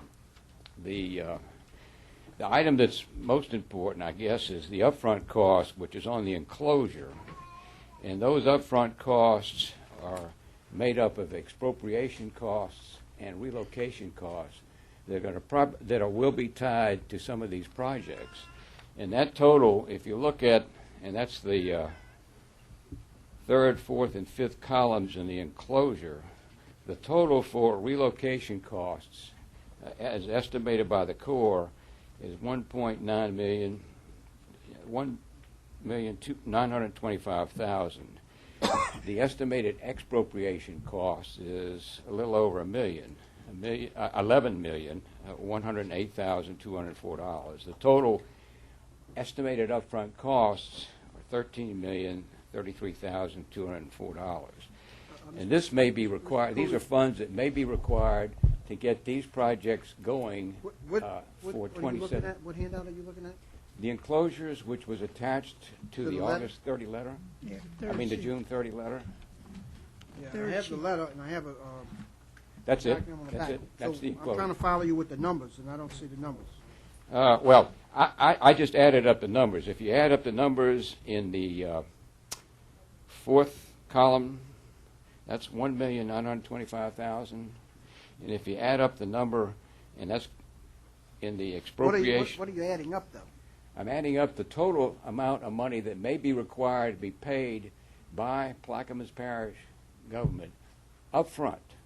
In other words, before the appropriation takes place, before we're able to get reimbursed by the government for relocation costs and expropriation costs that are required at the time of the appropriation. At some point within 6 months after they ask you for right of entry, some of these costs will become due for us to do certain relocation work, and to also acquire the canal rights as expropriation. We have to put that money up front first. All these are 100% reimbursable funds. But the problem is we don't have a large funding source other than 13,000, whatever I told you it was, 15,000 right now. There's no way that we would be in a position unless the council appropriated funds to the LERDS accounts for us to go forward with these projects. So I'll ask Nicole to address the details, because I'm sure you have questions with respect to those numbers, and then I will be here to address any other questions you have. Before you leave the podium, Mr. Cooley, I would like you to address the donations of any property that was discussed when we initially met with property owners. Well, essentially, the only one of these new projects that's before you is the one that was deferred today, 5A2. We have talked to only one landowner or a company that owns the Myrtle Grove Marina. We talked to them whether they would be an interest in donating any of the property rights we sought to acquire from them. The answer is no. We have not had a chance to identify and go out and talk to the other property owners at this stage. I mean, this is an item that's now before you. Has been deferred several times. We didn't know what the total acreage numbers were. They're now accurate. We've got a revised right of entry request we'll put before you at the next meeting, and we'll have accurate acreage numbers. So I can't answer that question other than tell you we met with the owners who have some canal that we need to expropriate and relocate boathouses related to the Myrtle Grove affected tracts. And there's no donation coming from them. Now, we have not talked to the others. Now, with respect to the other projects where the right of entry request will be made, or the Corps will ask us to appropriate, with respect to these other projects that are identified in the June 30 letter and the enclosures, those we have no, I don't have any numbers, and I have not talked to the owners of any of those affected projects at this time because I have no details. Those things are not before us. I don't even know who all the affected landowners are. So I'm not in a position to tell you that we've gone out and talked to them because I haven't even identified the particular acreage involved, where it is, and what projects. So let me ask you this question. On the $1,925,000 that you just spoke of, start with the top one, the $2.2 million for the Myrtle Grove boat shed relocations? Yeah. Okay, Yes. and that includes the canal in that figure? The canal, I'm sorry, the canal expropriation related to that one, 5A2, is the $1,675,000. That's the relocation costs, and I don't know whether that includes this $160,000 or not. I didn't make that column entry, but the canal, boat shed, boat relocation, electrical, 2 electricals at the sheriff's area, the shooting range, and a relocation of a water main at the sheriff's. Those are all relocation costs, and that's an estimate of those relocation costs. Right, and so to get to the question that I really wanted to know was that if we're relocating the canal, and there's litigation going saying that the canal is already public, and some people say it's private. So I want to know where the overlap is. Like, that's why it was deferred at the last meeting. Do you have that information to know what we're buying and what we're already in possession of? Those new maps, revised maps, will be before you with respect to 5A2. That's the one you're asking about right now. I will know exactly which canals are affected. These are canals that are, it's on private land at this point. I don't think the canal acreage is changing. I can't tell you what the canal acreage is because I haven't seen the final figures. Wait, for that. what I'm trying to make the connection is you're trying to make the connection for the project. I'm trying to make the connection between the lawsuits and what we're buying and what we're not buying and what we say we already own. What lawsuits? Where Look. are you talking about the expropriation No, lawsuit? no. What are you talking about? I'm talking about the lawsuit that was in the Gazette just a month or so ago that said that, the DA got up there and said that they own this canal. And you come in and say we need to buy this canal. No, I'm trying to figure out who's on first base. There's a difference in that, and I've addressed that and provided that information, I believe, to Where? Peter Barbay. And I can give you the information. We met with the owners of the track, okay, and I think you're talking about the Marina Road that goes into Myrtle Grove Marina. Is that correct? Yes, that crosses the canal. Okay. That roadway, that is a servitude owned for access to the rest of the marina. That servitude, just the crossing, allowing the crossing, is a right that was granted to the owners of the Myrtle Grove Marina. The canal itself is owned by the parish. The culvert is owned by the parish. They have a right of passage when they purchase the property to go across that particular canal. I don't know, without seeing the map in front of me, if that canal is owned by us, we're not going to pay for it again. It's part of the project that we have to give up if it's, in fact, an item that's required or affected track for this particular project. Mr. Cooley, that's what we need specifics like that. We need to know that. That you will have that. You had it in all the right-of-way maps that were given to you for 0582. Okay, those are being changed. I didn't know how they were being changed. I'm told now that some acreage numbers changed. I will see some cross-hatching that's a little different than it was before. You will have that specific information. You will see that specific revised map when I get it to you, which will probably be within the next day or so. I just got it myself today. The revised right of entry request on 582, that's why it was deferred. The maps that were changed also came in today. So that will be sent out to you for consideration at the next meeting when action will be requested or when it'll be up on the agenda for action.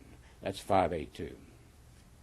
So you'll have that. You can look specifically at the maps. I'll be able to look at specifically at the maps. I knew this was going to be deferred. I didn't look at it to see whether the cross-hatching changed in any way. I will be able to look at it, when I see the maps, which I just got today. I haven't even published them yet. Now, that addresses just the one project, and that project has been deferred. Now, there are estimated costs with respect to appropriating the canal that we don't own, okay? There are costs associated with relocation of the items that are listed in those columns. And those are estimated of what it's going to cost for us to go forward to be able to give the Corps a right of entry at some point within 6 to 8 months, whenever that comes before you, whenever they're ready to award the contract. They're going to require, number one, a right of entry. They're not going to grant a contract without a right of entry.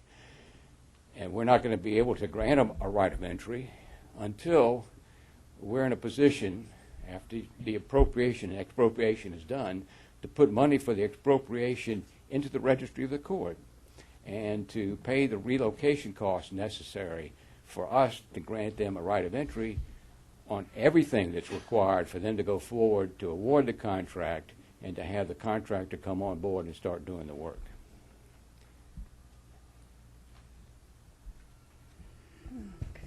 Any other questions from the table? So this ordinance is asking for 500,000. No, I'm asking for more, which is what we discussed at the last meeting. 500,000 will take care of just what we already owe landowners. We appropriated for previous projects in 2016. We haven't paid those landowners and within a year, we're supposed to be paying them. And you have a list of those landowners? Beg pardon? You have a list of those landowners? I don't have it in front of me. I just know we owe it because we appropriated it. And is it any of it for the canal? Which canal? I mean, there are canals. Those projects were not involving the canal that's at issue in 5A2. They're not involving the canal that will be at issue with respect to the other projects that are listed on the June 30 letter and that are also listed on the enclosure. So what canal does it include? I will look at Between it. Myrtle Grove Marina and La Recite? No. It's just a canal that goes through it, and perhaps Nicole can answer that. The canal, because she's working with that specific project and has been working on it for a while, that canal that crosses that area where we need it for the levee. So as a consequence, there are some rights in there where, and I think a canal will be relocated on somebody's property. That canal area will be somebody's property that's going to have to be expropriated. We can't appropriate it. Let me cut to the chase, LV. Sure. We've been dealing with this thing now going on 2 years. We subdivided that whole tract of property in there, and we set aside in the subdivision for the benefit of the owner the 150-foot tract supposedly for the canal. We failed to dedicate that for drainage purposes, but they knew when they subdivided it that they weren't going to use it for anything other than a drainage canal because it went from one end of the property all the way down to the other end of the property. And so I'm trying to figure out what piece is what, and if those individuals are still going to honor their word about donations. But right now I'm confused as to what canal we're talking about. 5A2 is not before you for consideration right now. I know, but the money that you're asking for today, what canal are we talking about? I'm not asking for money for any canal. I'm asking for money that was already taken with respect to property that was already appropriated. Property was not expropriated previously for any canal. It was all affected. So this is for levy? This is for levies. And which levy section? I'm talking about projects that we appropriated for a year ago, several projects. No, because Those were the items that we discussed, and we needed money for to pay right now because we're going to get sued because we haven't paid them within a year. They're going to ask for money. They're going to ask for attorney's fees. They're going to ask for Nicole to interest. come table. You can tell us what levies we're talking about? And why do we have to It's okay. I mean, I know it's, I might be beating a dead horse here, but I'd like to know what we're buying. No, I Because understand. Down I the understand. line, we're going to be asked for some more money. That's the reason we're in the position we're in now, because this has not been clear to all of us, and we've been riding this same issue for 3 years. Correct. So, Nicole Harris, Corps of Engineers, good afternoon. And I apologize, first of all, for the continued deferral on the 5A2 Myrtle Grove levy. That is a very sensitive area, as you all know, with the residents, and we want to make sure that the plans and specs and the right of entry maps that we provide are accurate with the amount of information that, the amount of land that's going to be, that's already owned by the parish, as you mentioned, and not, and we just want to make sure it's a smooth project, basically. So hopefully this last iteration that we have that will be before you at the next council meeting will be the final one and will be correct. We'll move forward. So as to these levees in the canals, now basically I understand we've had several conversations over a couple years, as you mentioned, about these canals that we're going to expropriate. And if you look at this table that I've included here, the expropriation cost, I assumed the parish would be expropriating these, and so the cost for these individual canals in their respective reaches is included in that expropriation column. So for 5A1, I'm investing $5.6 million now. 5A1, that's the reach from La Recite down to the Myrtle Grove or the Wilkinson pump station. 5A2 is the Myrtle Grove reach down to Wood Park. 6A1 is the levee reach from Wood Park down to the Point Celeste pump station. And 6A2 is from Point Celeste pump station to West Point Lahash. Now, again, and in the past I know that we had talked about land donations.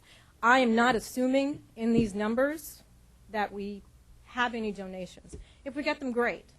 So let me just back up a little bit. I want to explain a little bit as to why we gave this letter, to the parish. If you recall, during the Wood Park flood wall, we were able to get the appropriation for the contract reach, quickly. But then it came to the relocation of the sheriff's trailer, administrative trailer down by Myrtle Grove, and some water main relocations for the project. We needed approximately $55,000 for the upfront relocation of those items, and it took several months in working on that with the parish to get those funds. And so I said, look, let's try to put together a table that we could give to the parish so they would understand what their obligations were going to be moving forward for the remaining contract reaches. So to answer your question, as far as these canals, no. We've awarded several levy contracts and several structural contracts that this $500,000 that LV is talking about that you owe to your landowners that have already been appropriated. You have the 1 year to pay it back, and that's what that $500,000 covers. It does not cover any of the canals that you're referring to that are being relocated, that were designed by HNTB, and now are being included into the Corps' plan and specs, as the dates that you see here are the dates that we plan to come to you for that money. So I tried to divide this up, and again, this was just provided as a courtesy to the parish. The Corps does not typically provide cost estimates, so it's a little vague for that reason, because they don't want to be held to, well, you said this was this, and it's not right now. So again, it's just a very gross estimate. So again, the goal was just to be able to provide you with numbers so you could see what we would be coming to you for and when. Now, however you want to spend your money is up to you. But again, at the end of the day, you see what you need to come up with up front and what you're going to be able to pay off later on within the year that you get if you appropriate something versus expropriation. So this again, was just to be able to provide you with what your obligations are going to be as a provider of the LERDs for the project. I see that, again, the number here is $30 million. Yeah, it's high, and again, because some of these are estimates, particularly for the NOV 10 and NOV 11 reaches. Those ones, NOV 10 is at a preliminary design stage, but we know that we have approximately 110 individual ownerships that are affected by this contract reach, potentially. So we will not know, what the better number is until we are further into design. But right now, this is what our estimate. So could that go down? Possibly. NOV 11 is dependent upon the award of NOV 9 and 10. If we have funds remaining, then NOV 11 will be constructed. The design for that one is complete. However, again, depending on what funding we have available at the time, that's when we will decide what we will construct. It's going to be probably like an a la carte kind of thing where we know what the parish's priorities are in that reach, and we would construct based on those priorities. Again, with what funding is available. So as you can see, I have 185 individual ownerships that are affected in that reach, but however, again, all depending upon what we build, and we won't know that until later, how many will actually be affected. So that accounts for, $10 million right there. So if I could ask for anything, I would say LV needs the money to pay for these appropriations that have already occurred for all the contracts that have already been awarded. And I would also say, particularly NF 0582, the Myrtle Grove, 6A1 Lyra Street to Point Celeste to West Point Lahash, which is 6A2, and the NOV 9. Those are the contracts that are going to be coming to you within the next few months. And if we could have some kind of guarantee, or at least, I don't want to say guarantee, but just understand that this is what's going to be asked of you to provide the funding for. So you're 1.925 million? I'm sorry? So the figure is 1.9 million? 1.9 for? For what, the acquisition estimate? Okay, if I were to put all of those four reaches together, it's 12 million. 12 million. Now, do understand that, let's see, which one is it? 6A2 includes some borrow pits where this estimate was provided by GCR, the parish's contractor for real estate, who had estimated a value of 5 cubic feet per paying for the material itself, whereas the Corps typically we go by the value of the land. So that number may go up and down, but again, we were trying to give you a worst case scenario of what these numbers could be. So today, Nicole, what amount are we talking about for today, for the July 13th meeting? I'm sorry? What's the amount that you're asking for today? Is that 500,000? Well, I know LV needs that amount to pay for the appropriations that have already occurred. Today, it's just a matter of, this is what you have before you. This is the information I'm providing. If I had an ask, I would say be prepared to provide the 12 million to cover the ones that are coming up within the next couple months. That's July, August, and September. We have 4 that are coming your way. Well, let me ask you this then. Mhm. You know, the argument has been made for quite some time now that we can't approach the owners for donations because we don't know where we're going. But yet we're willing to spend $12 million or put $12 million up today to say this is where we're going. When will we know where we're going to be able to ask those landowners if they're going to honor their commitment to donate the canals? 5A2 will be coming to you next week. We know where that one's going. 6A1, we know where that one's going. 6A2, we know where that one's going. 5A1, we have an alignment for that reach. We'll be at 100% plans and specs on the 28th of July. So that's 1.8 million. 5A1. For 5A1, but that one, hey, 1.8. That's the appropriation, but then you have the expropriation, which is upfront cost. If you look at the left column, the first column, overall LERD's estimate, 7 million? 7 million for 5A1. You know, But I'm not coming to you for 5A1 until February of 2018.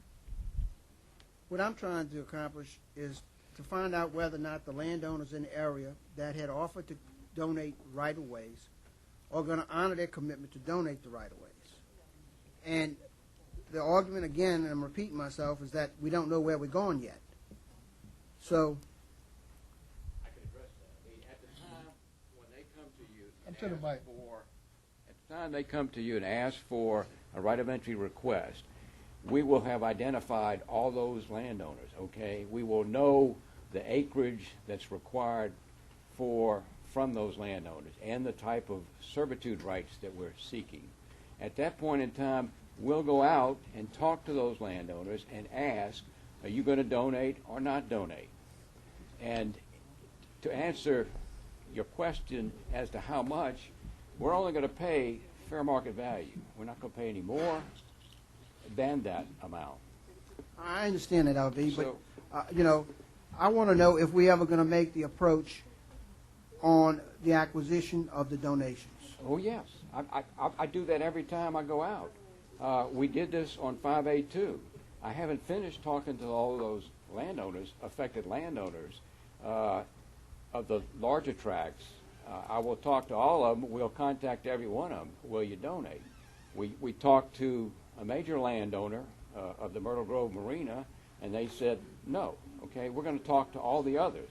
So at some point in time, I will know whether they're going to donate or not donate and be able to report that to you. Right. But at this point, I don't know the answer to that question until I go out and talk to them. I'm not going to talk to them until I'll see the final maps that tell me who do I talk to and how much do I want you to donate. That's where I am, and that's where I'm going. And that's where we've been for 3 years, asking where we're going. Well, That's I fine. mean, That's the whole purpose I of this haven't been here for discussion. 3 years asking for it. I'm asking right now because I was before you. We had to get $55,000 on one project, and that was stalled, and we were about to take on penalties from the contractor that the Corps was going to shove in our face because we didn't have any source for LERDs until we asked you at the last minute. We asked the council. You came up with $60,000. We're now trying to avoid that issue by asking you. Now, all these funds are reimbursable, 100% reimbursable. The issue is that there's always a time lag with submitting the data to get reimbursed. That's the issue we have on Cash Crunch. But at least having an account with some money allocated towards it allows me to go forward to the extent I've got cash available from reimbursements and other funds to be able to pay, cover relocation costs, cover expropriation costs, and those things that I know are going to come up if these projects are going to go forward. If you decide not to go forward with these projects, you got no problem, other than to fight the Corps on violating the PPA. And I just want to add, I know it has been a long time, especially for the long levee reaches between La Receipt down to West Point Lahash. That would exclude the Myrtle Grove because that has been separated in a sense because that was always intended to be designed by the Corps, by our designers in Vicksburg. But the other 3 canals, if you recall, initially were being designed by HNTB, a firm that Plaquemines Parish hired to design those levees.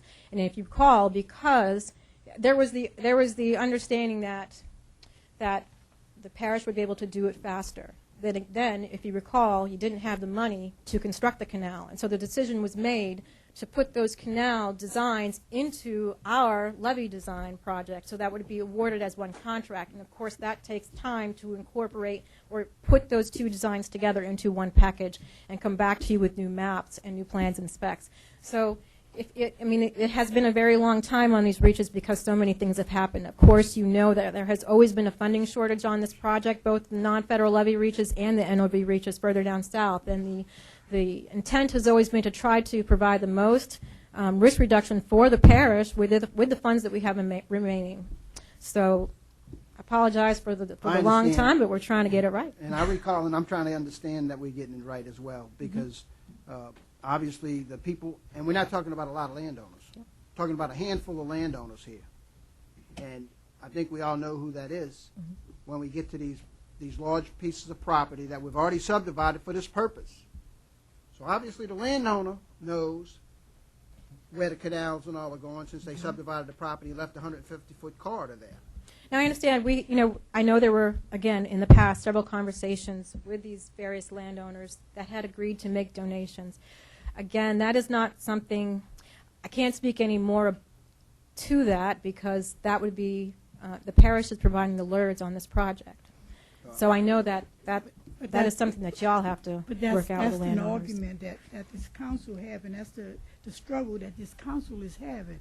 Those landowners and those large landowners that you're referring to, these are the folks that screaming and hollering throughout all of the flooding, protect Highway 23, protect Highway 23. Here an opportunity present itself where you can contribute to protecting Highway 23 by donating some property where we could get the levees, and they're saying no. So that's some of the issues that we're having. And then I'm looking at your notes, and the very first time I saw it is there is no notes indicated under the boat shed and the boat relocation. Notes such as? Yeah, on the no, I mean, what would you like to know? You have notes for everything else, but there's no notes there. And I just think that we need to be upfront and honest. It would have been nice to say Billy Nungesser and Charles Ballet. Oh, okay. I understand. I guess but I wouldn't say that any of my notes relate to donations in the sense the purpose of these notes was just to better understand the numbers. Again, the expropriation column is dedicated to the expropriation of the canal. So that's what we anticipate those costs to be. For the other ones, again, our real estate division was a little bit hesitant to put too much clarity on these numbers because, again, they don't typically provide estimates. This was a big ask.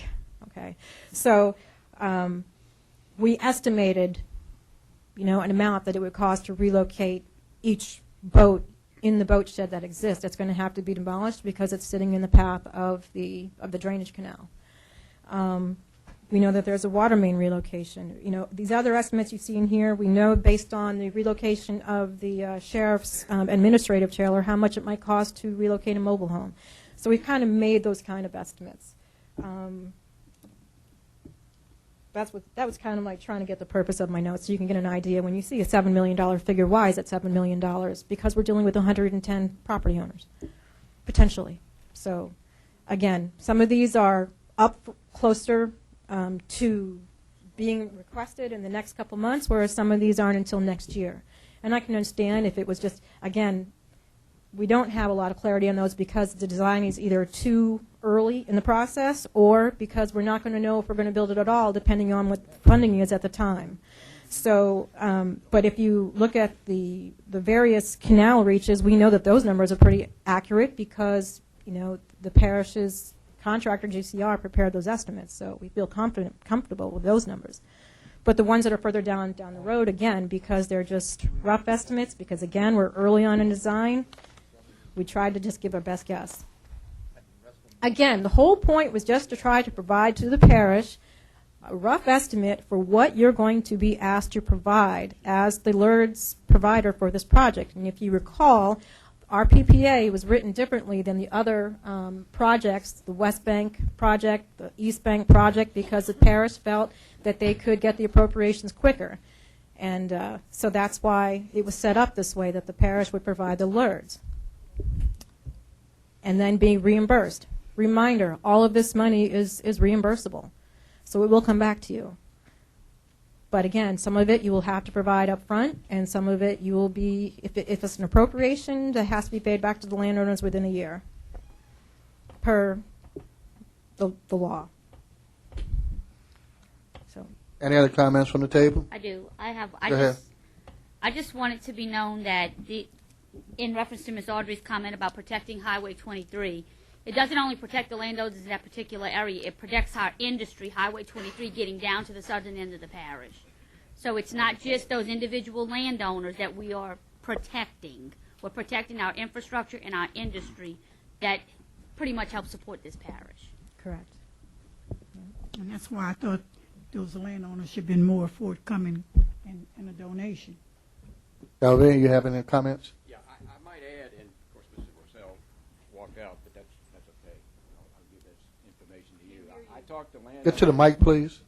I talked to landowners maybe 2 years ago when we were going to do the canal work, okay, with respect to whether we're going to donate or not donate some of the area. There was interest then by some affected landowners of doing that depending on certain things happening. Of course, everything changed since then.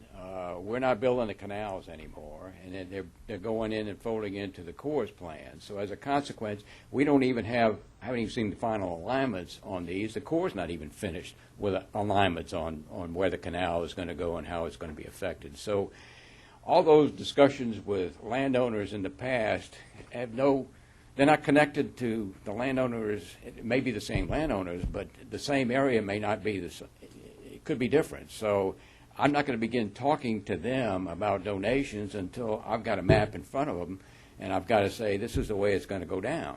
Now, are you going to donate or not donate?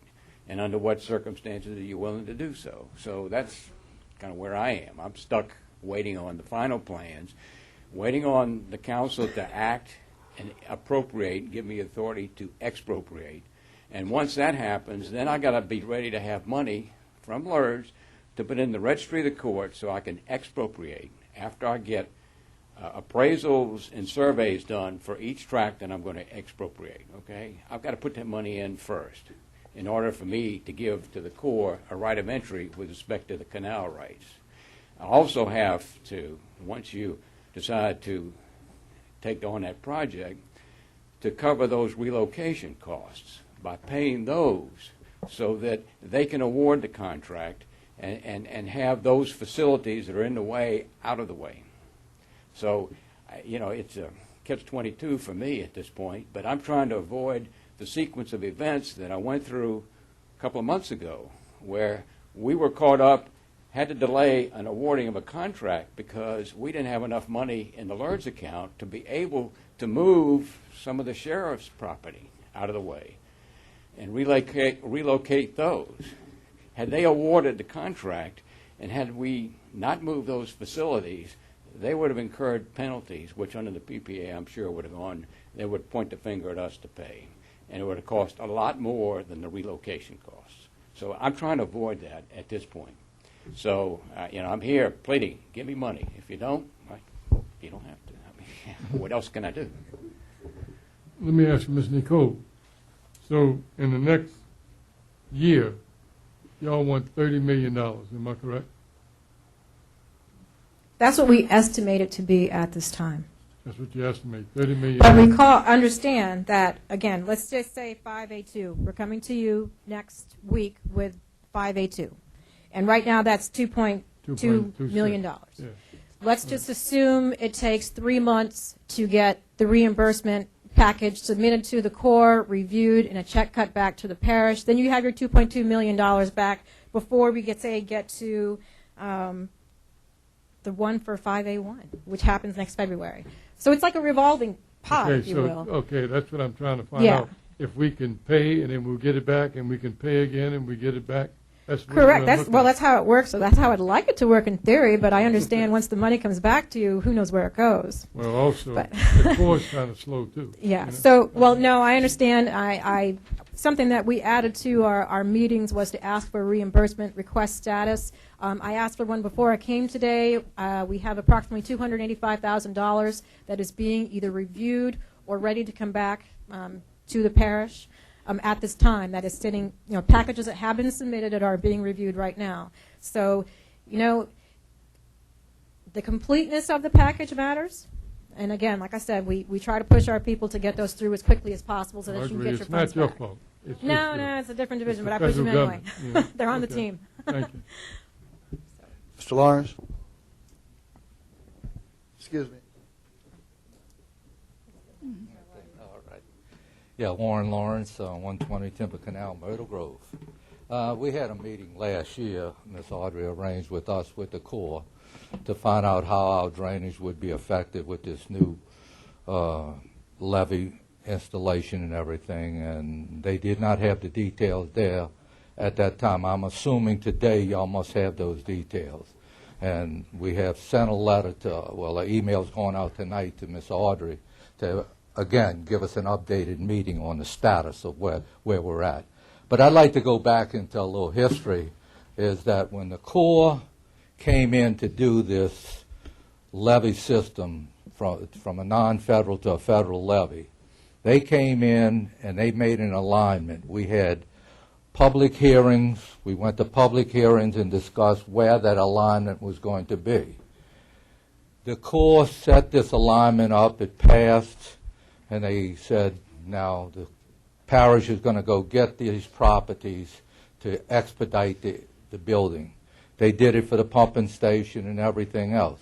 The parish at that time, by the alignments that the Corps took, went to the property owner at that time. That was Citrus Lands. And Citrus Land donated those levees within that alignment. That alignment had to relocate that levee, that canal next to that levee, and the land was supposed to be obtained to relocate the canal next to the new levee. The parish, in turn, decided we don't want that canal to be relocated back there. We want to go through the middle of these people's property and now reverse the drainage from the rear to the front. So these property owners now subdivided their property and left, quote, a servitude through it with no donation. The parish is going to obtain, if they obtain it, it's from a logical standpoint, if one property owner is going to get paid, you're dreaming that the other property owners are going to donate, but neither be the case. My question has always been, we got the land that the Corps said they needed. This is around Myrtle Grove. This is along the back levee. Citrus Land donated all that land from the Wood Park all the way to the ConocoPhillips property and donated to that parish just the way the Corps wanted it. And if that would have been followed, we wouldn't be talking about any money. We already got the land. Now we're going to have the land that's donated, and we're not going to use it. It's going to be used for the levee, but the original land was going to show you the canal there. If the parish didn't want to relocate this canal, and they didn't say anything when they got the land donated from Citrus Land, after Mr. Terry White bought all the land from Citrus Land, now they're all of a sudden going to put the canal in Terry White's property, both on the east and west side. And Mr. Nunges's side and Mr. Ballet's side, they asked for a servitude. Citrus Land donated that canal, donated that right-of-way that the Corps of Engineers asked for. Not even relocating a boat shed. And all of a sudden, it's up in the air. We got what the Corps asked for. They said, this is the servitudes we need. Go out and get donations. We got a pumping station donated to us that was a joke, but we got what the Corps asked us for. Now we're coming back and say, the Corps is saying, no, that's not where we're going to put it. We're going to move the drainage canal That is not a core request to move it. That's a parish request. Am I correct? Your original canal, that when y'all asked expropriation, for the right-of-ways, we were in from the pumping station to La Racine. That land in there was partially owned by Citrus Land. You told us where we needed levees. The existing levee that was back there, y'all asked us to gain possession of it, which we did. We went to Citrus Land. You told us how much footage you want, and it was donated to the parish. The parish now owns it. We maintain it. The president says we repair, and it's our levee now. But we owned it from a donation. You're talking about the original levy that's there now? Mm-hmm. Okay. And at that time, when you were going to take that levee and make it the new levee, you had to relocate the existing levee canal next to that levee. Okay, correct. Excuse me, 1 minute, Mr. 1 minute. Go ahead. 1 minute. Oh. Okay. What I'm saying, though, is that canal that was there, when you asked for that right-of-way, you were going to relocate that canal next to the new levee that was put at the back. The parish then asked you, don't put the canal there. Move that canal into these people's property that we don't own. When you... There was already... well... Just so everybody understands, yes, the 4 levee reaches, the one from La Racine to Myrtle Grove, that one an existing drainage swale somewhere in the middle of the property, which is the same thing on the lower reaches between Wood Park down to West Point Lahash. There was an existing swale, and yes, when we were going to build our levee, it was always our understanding the improvements that we were going to do, the footprint of our proposed levee was going to sit on top of the existing canal where it sits. So therefore, yes, it is a reimbursable expense. We had to pay for the relocation of the canal. The parish said, okay, if you're going to have to move it anyway, move it over here. Whether, I don't know, it was, I'm not sure what we're going to here. Anyone else, please? Any other comments from the audience? Ms. Solvent? Yes, we need to fill in the blanks.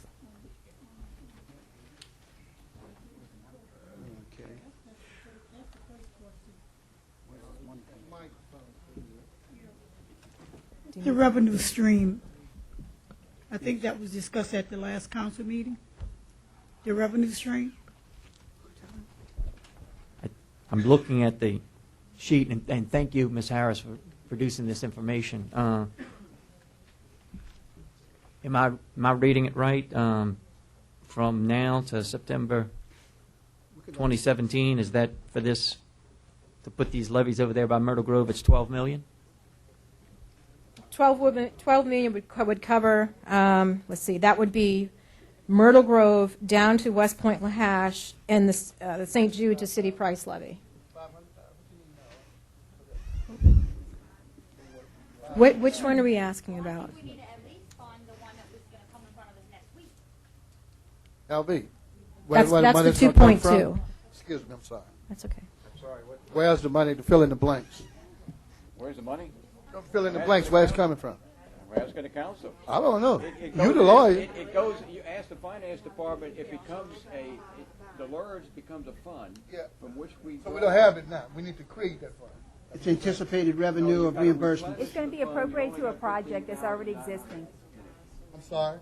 It's going to be appropriated to a project that is already existing, the LERS project. And you appropriate a revenue and expense, so it has no effect on the fund balance. What we doing? Where you getting the money from? Yeah, but she didn't tell me. It's a revenue and an expense that you're appropriating at one time. So you technically have no, it's going to wash out, so you don't have an effect on the fund balance. We got to fill in the blanks. Yes, we need to. So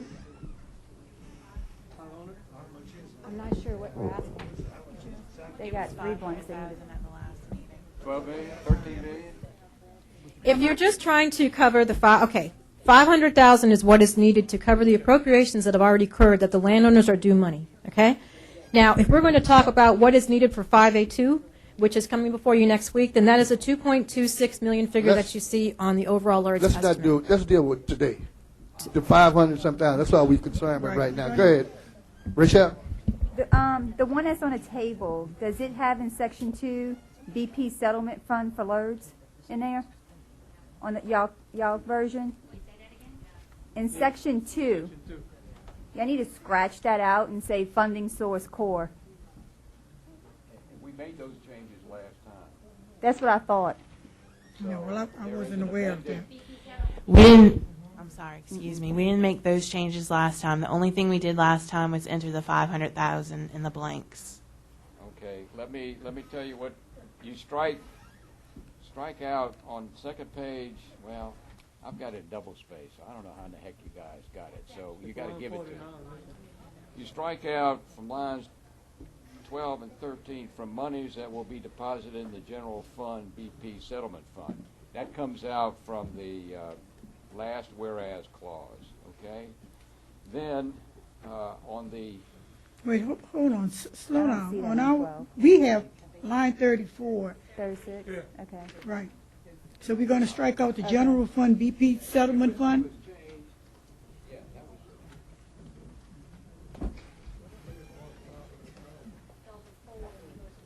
This is why we need to Excuse me, Mr. LV, can you use the microphone? Thank you. Use the microphone, okay.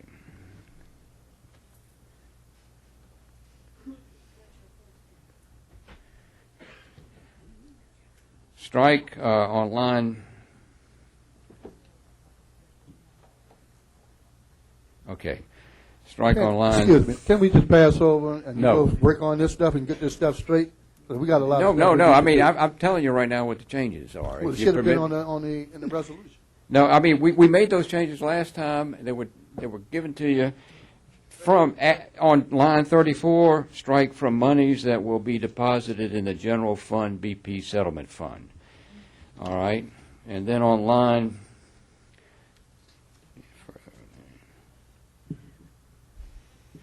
And then on line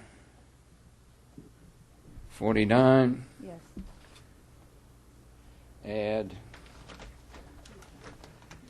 to the acquisition of LERDS -NOV Oakville to La Receipt project from the Corps of Engineers, open paren, COE, semicolon, funding year 2017, close paren. Oh, that's, we couldn't get that.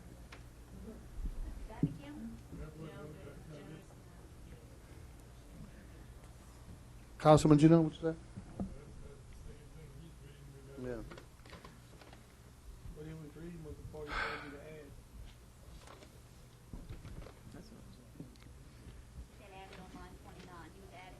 But we still need to strike out on 49 BP settlement funds.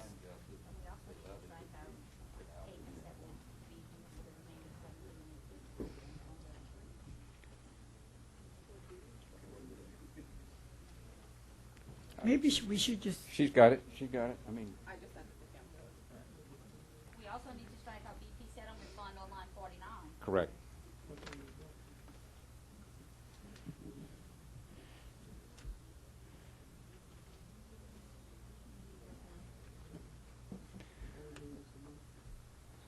And you add to the acquisition of large NOV Oakville to La Receipt project from the Corps of Engineers, open paren, COE, semicolon, funding year 2017, which is what she got when she shot the picture. That's what was added last time. That was the changes that were made last we're time. doing 500,000, right? I mean, that's totally up to you. That will just pay what's due now. Will give me nothing. But we're with coming respect- back next week for the due 582. Well, so do I we do can another deal- LERDS ordinance for introduction to cover each and every step? Or, I mean, what do I do? I mean, I'm asking because I don't know. You've got to give me directions. At this point, we'll have to come back to you for each project, for each relocation cost, just like I came screaming for, $60,000 that I needed to avoid, for them to award a contract where we'd already done the appropriation and we were facing a possible penalty. I mean, it's whatever the council wants to do is fine with me. So, I just Michelle, need to- what are you recommending? May I address this question, Ms. Harris? if we do not appropriate this 2.2 for NOV 5A2 that you're going to be presenting to us next week, when will penalties take effect? Well, we wouldn't get into penalties on this one because it would just delay The project. the process. Okay. We were facing penalties there because of the fact that we were ready to award the contract because you we didn't already have had any the funds. appropriation, Okay. but we had to hold off on opening bids. We had to hold off on awarding the contract because we didn't have the money in place to relocate the facilities. Okay. Let's hear Yeah, so from this Rochelle. one, go ahead. I would recommend to at least give him enough funding to last for whatever projects he has to do to the end of the year. When we do the 2018 budget, we can put in whatever he needs for 2018. But at least give him what he needs to the end of the year where he doesn't have to do this every council meeting. So, yeah, 12.913776 is the sum of the 5A2, 6A1, 6A2, and NOV 09 reaches. It's reimbursable. But, you know, this is It's why going to wash itself out. our hesitancy in this is because when we do this, I feel that there's a lack of effort to try to get the donations. That's why I have a hesitancy in putting it all up at one time. I understand. Well, and again, we won't be coming for it all at one time. We're just trying to be prepared, that's all. I think I understand the desire to get donations, and I hope we can get some. I mean, I think It's that safe, but we can't Once you depend on appropriate the them. money, you know, there's no incentive to get the donations. There's money. well, I would. It's money. We get money and all the time. You heard it. I don't know. I don't want to speak on that one, but I think your big donations, if you can really get them, would be in your longer levy reaches, not 5A2. But that's just my. Right. No, I'm just saying- 5A1, 6A1, and 6A2. Those are your big, long levee reaches that have long canals associated with them. 5A2, that canal is sticking right, it's going to be right adjacent to the levee as it previously was. So,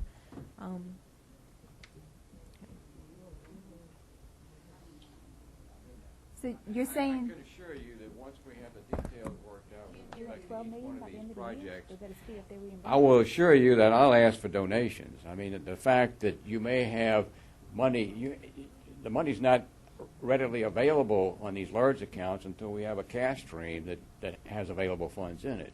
But I assure you that with respect to each one of the landowners of affected parcels for these projects, I will be asking for donations. and if it would help, I can provide the maps that we have for 6A1 and 6A2 between Wood Park and West Point Lahash. I can get you those. So you can see, yeah, we can get those. 5A1, that's a little further out. Right, but I mean, if we get between Myrtle Grove and West Point Lahash, I mean, there's only a handful of landowners in there. And I think that we should be moving on that to see if there is Well, acquisition. I'm sorry, say that one more time? To see if there is an opportunity to do the donations.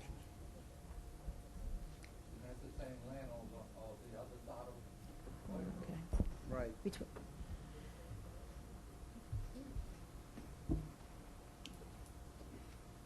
I mean, not to me. I know it's not your game. Secretary read it and It's ours. And that's the problem I have, is that our chessboard's not moving. Understand. have the secretary read it. Okay, the changes are on line 33 and 34 to strike out from monies that will be deposited in the general fund BP settlement fund. Then on line 49, 50, and 51, everything after the blank where 500,000 was entered is going to be deleted. And in its place, it's going to say, to the acquisition of LERDS-NOV Oakville to La Receipt project from the Corps of Engineers, COE funding year 2017.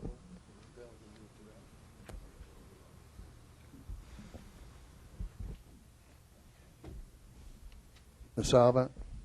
Yes, I call a question. Salvant offers. Question has been called. Machine is open.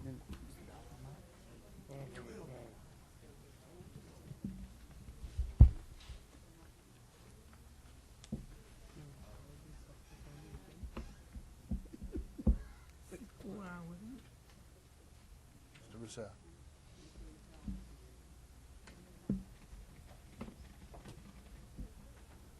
Pass 9-0. $25. Whatever you ask. What did you put in the blank, please? We didn't put any. How much? 12 million. 12 million? Thank you very much. How much did y'all put in? 500,000. 500,000. That's it. All right, okay. At this time, we'd like to move at the request of Ms. Councilman Nicole. There's a reconsideration being requested John, yeah, we asking for a reconsideration. by Ms. Nicole and Ms. Sullivan. Machine is open for reconsideration.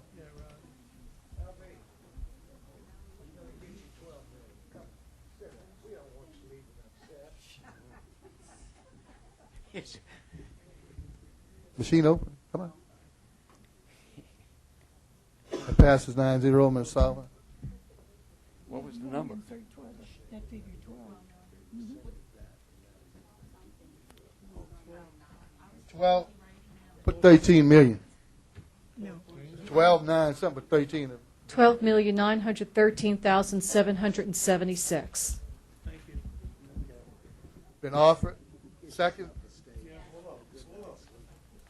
Second by Ms. Okay, still second. All right, second by Ms. Williams. All right, question? Yes. Hey, finance, how much that going to leave the BP settlement fund with? It's not coming out of that. What's coming out of? Where's coming out of? know. It got to come out of somewhere. It got to come out somewhere. Don't do the people this, Let me man. explain it to you. We set it up as a revenue stream from the Corps of Engineers as a reimbursement project. What? So See it that- comes from the see that Corps of bit? Engineers to reimburse us. Now we got to come up with the cash to front it, and they reimburse So, us. So it's we a come up wash. with that cash. Where the cash coming from when we come up with it? The cash Well, comes out of our general fund. We ain't got that much in the general fund. That's right. That's why we don't pay the bills. But when we get it, we we don't have pay that it. much in the general fund. Can't do funny accounting. It don't work. We got a stream of revenue that offsets the expenditure.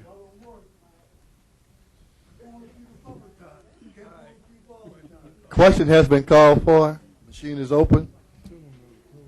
12,000,009. Round it up. Something like that. What is it? The machine passes 9-0.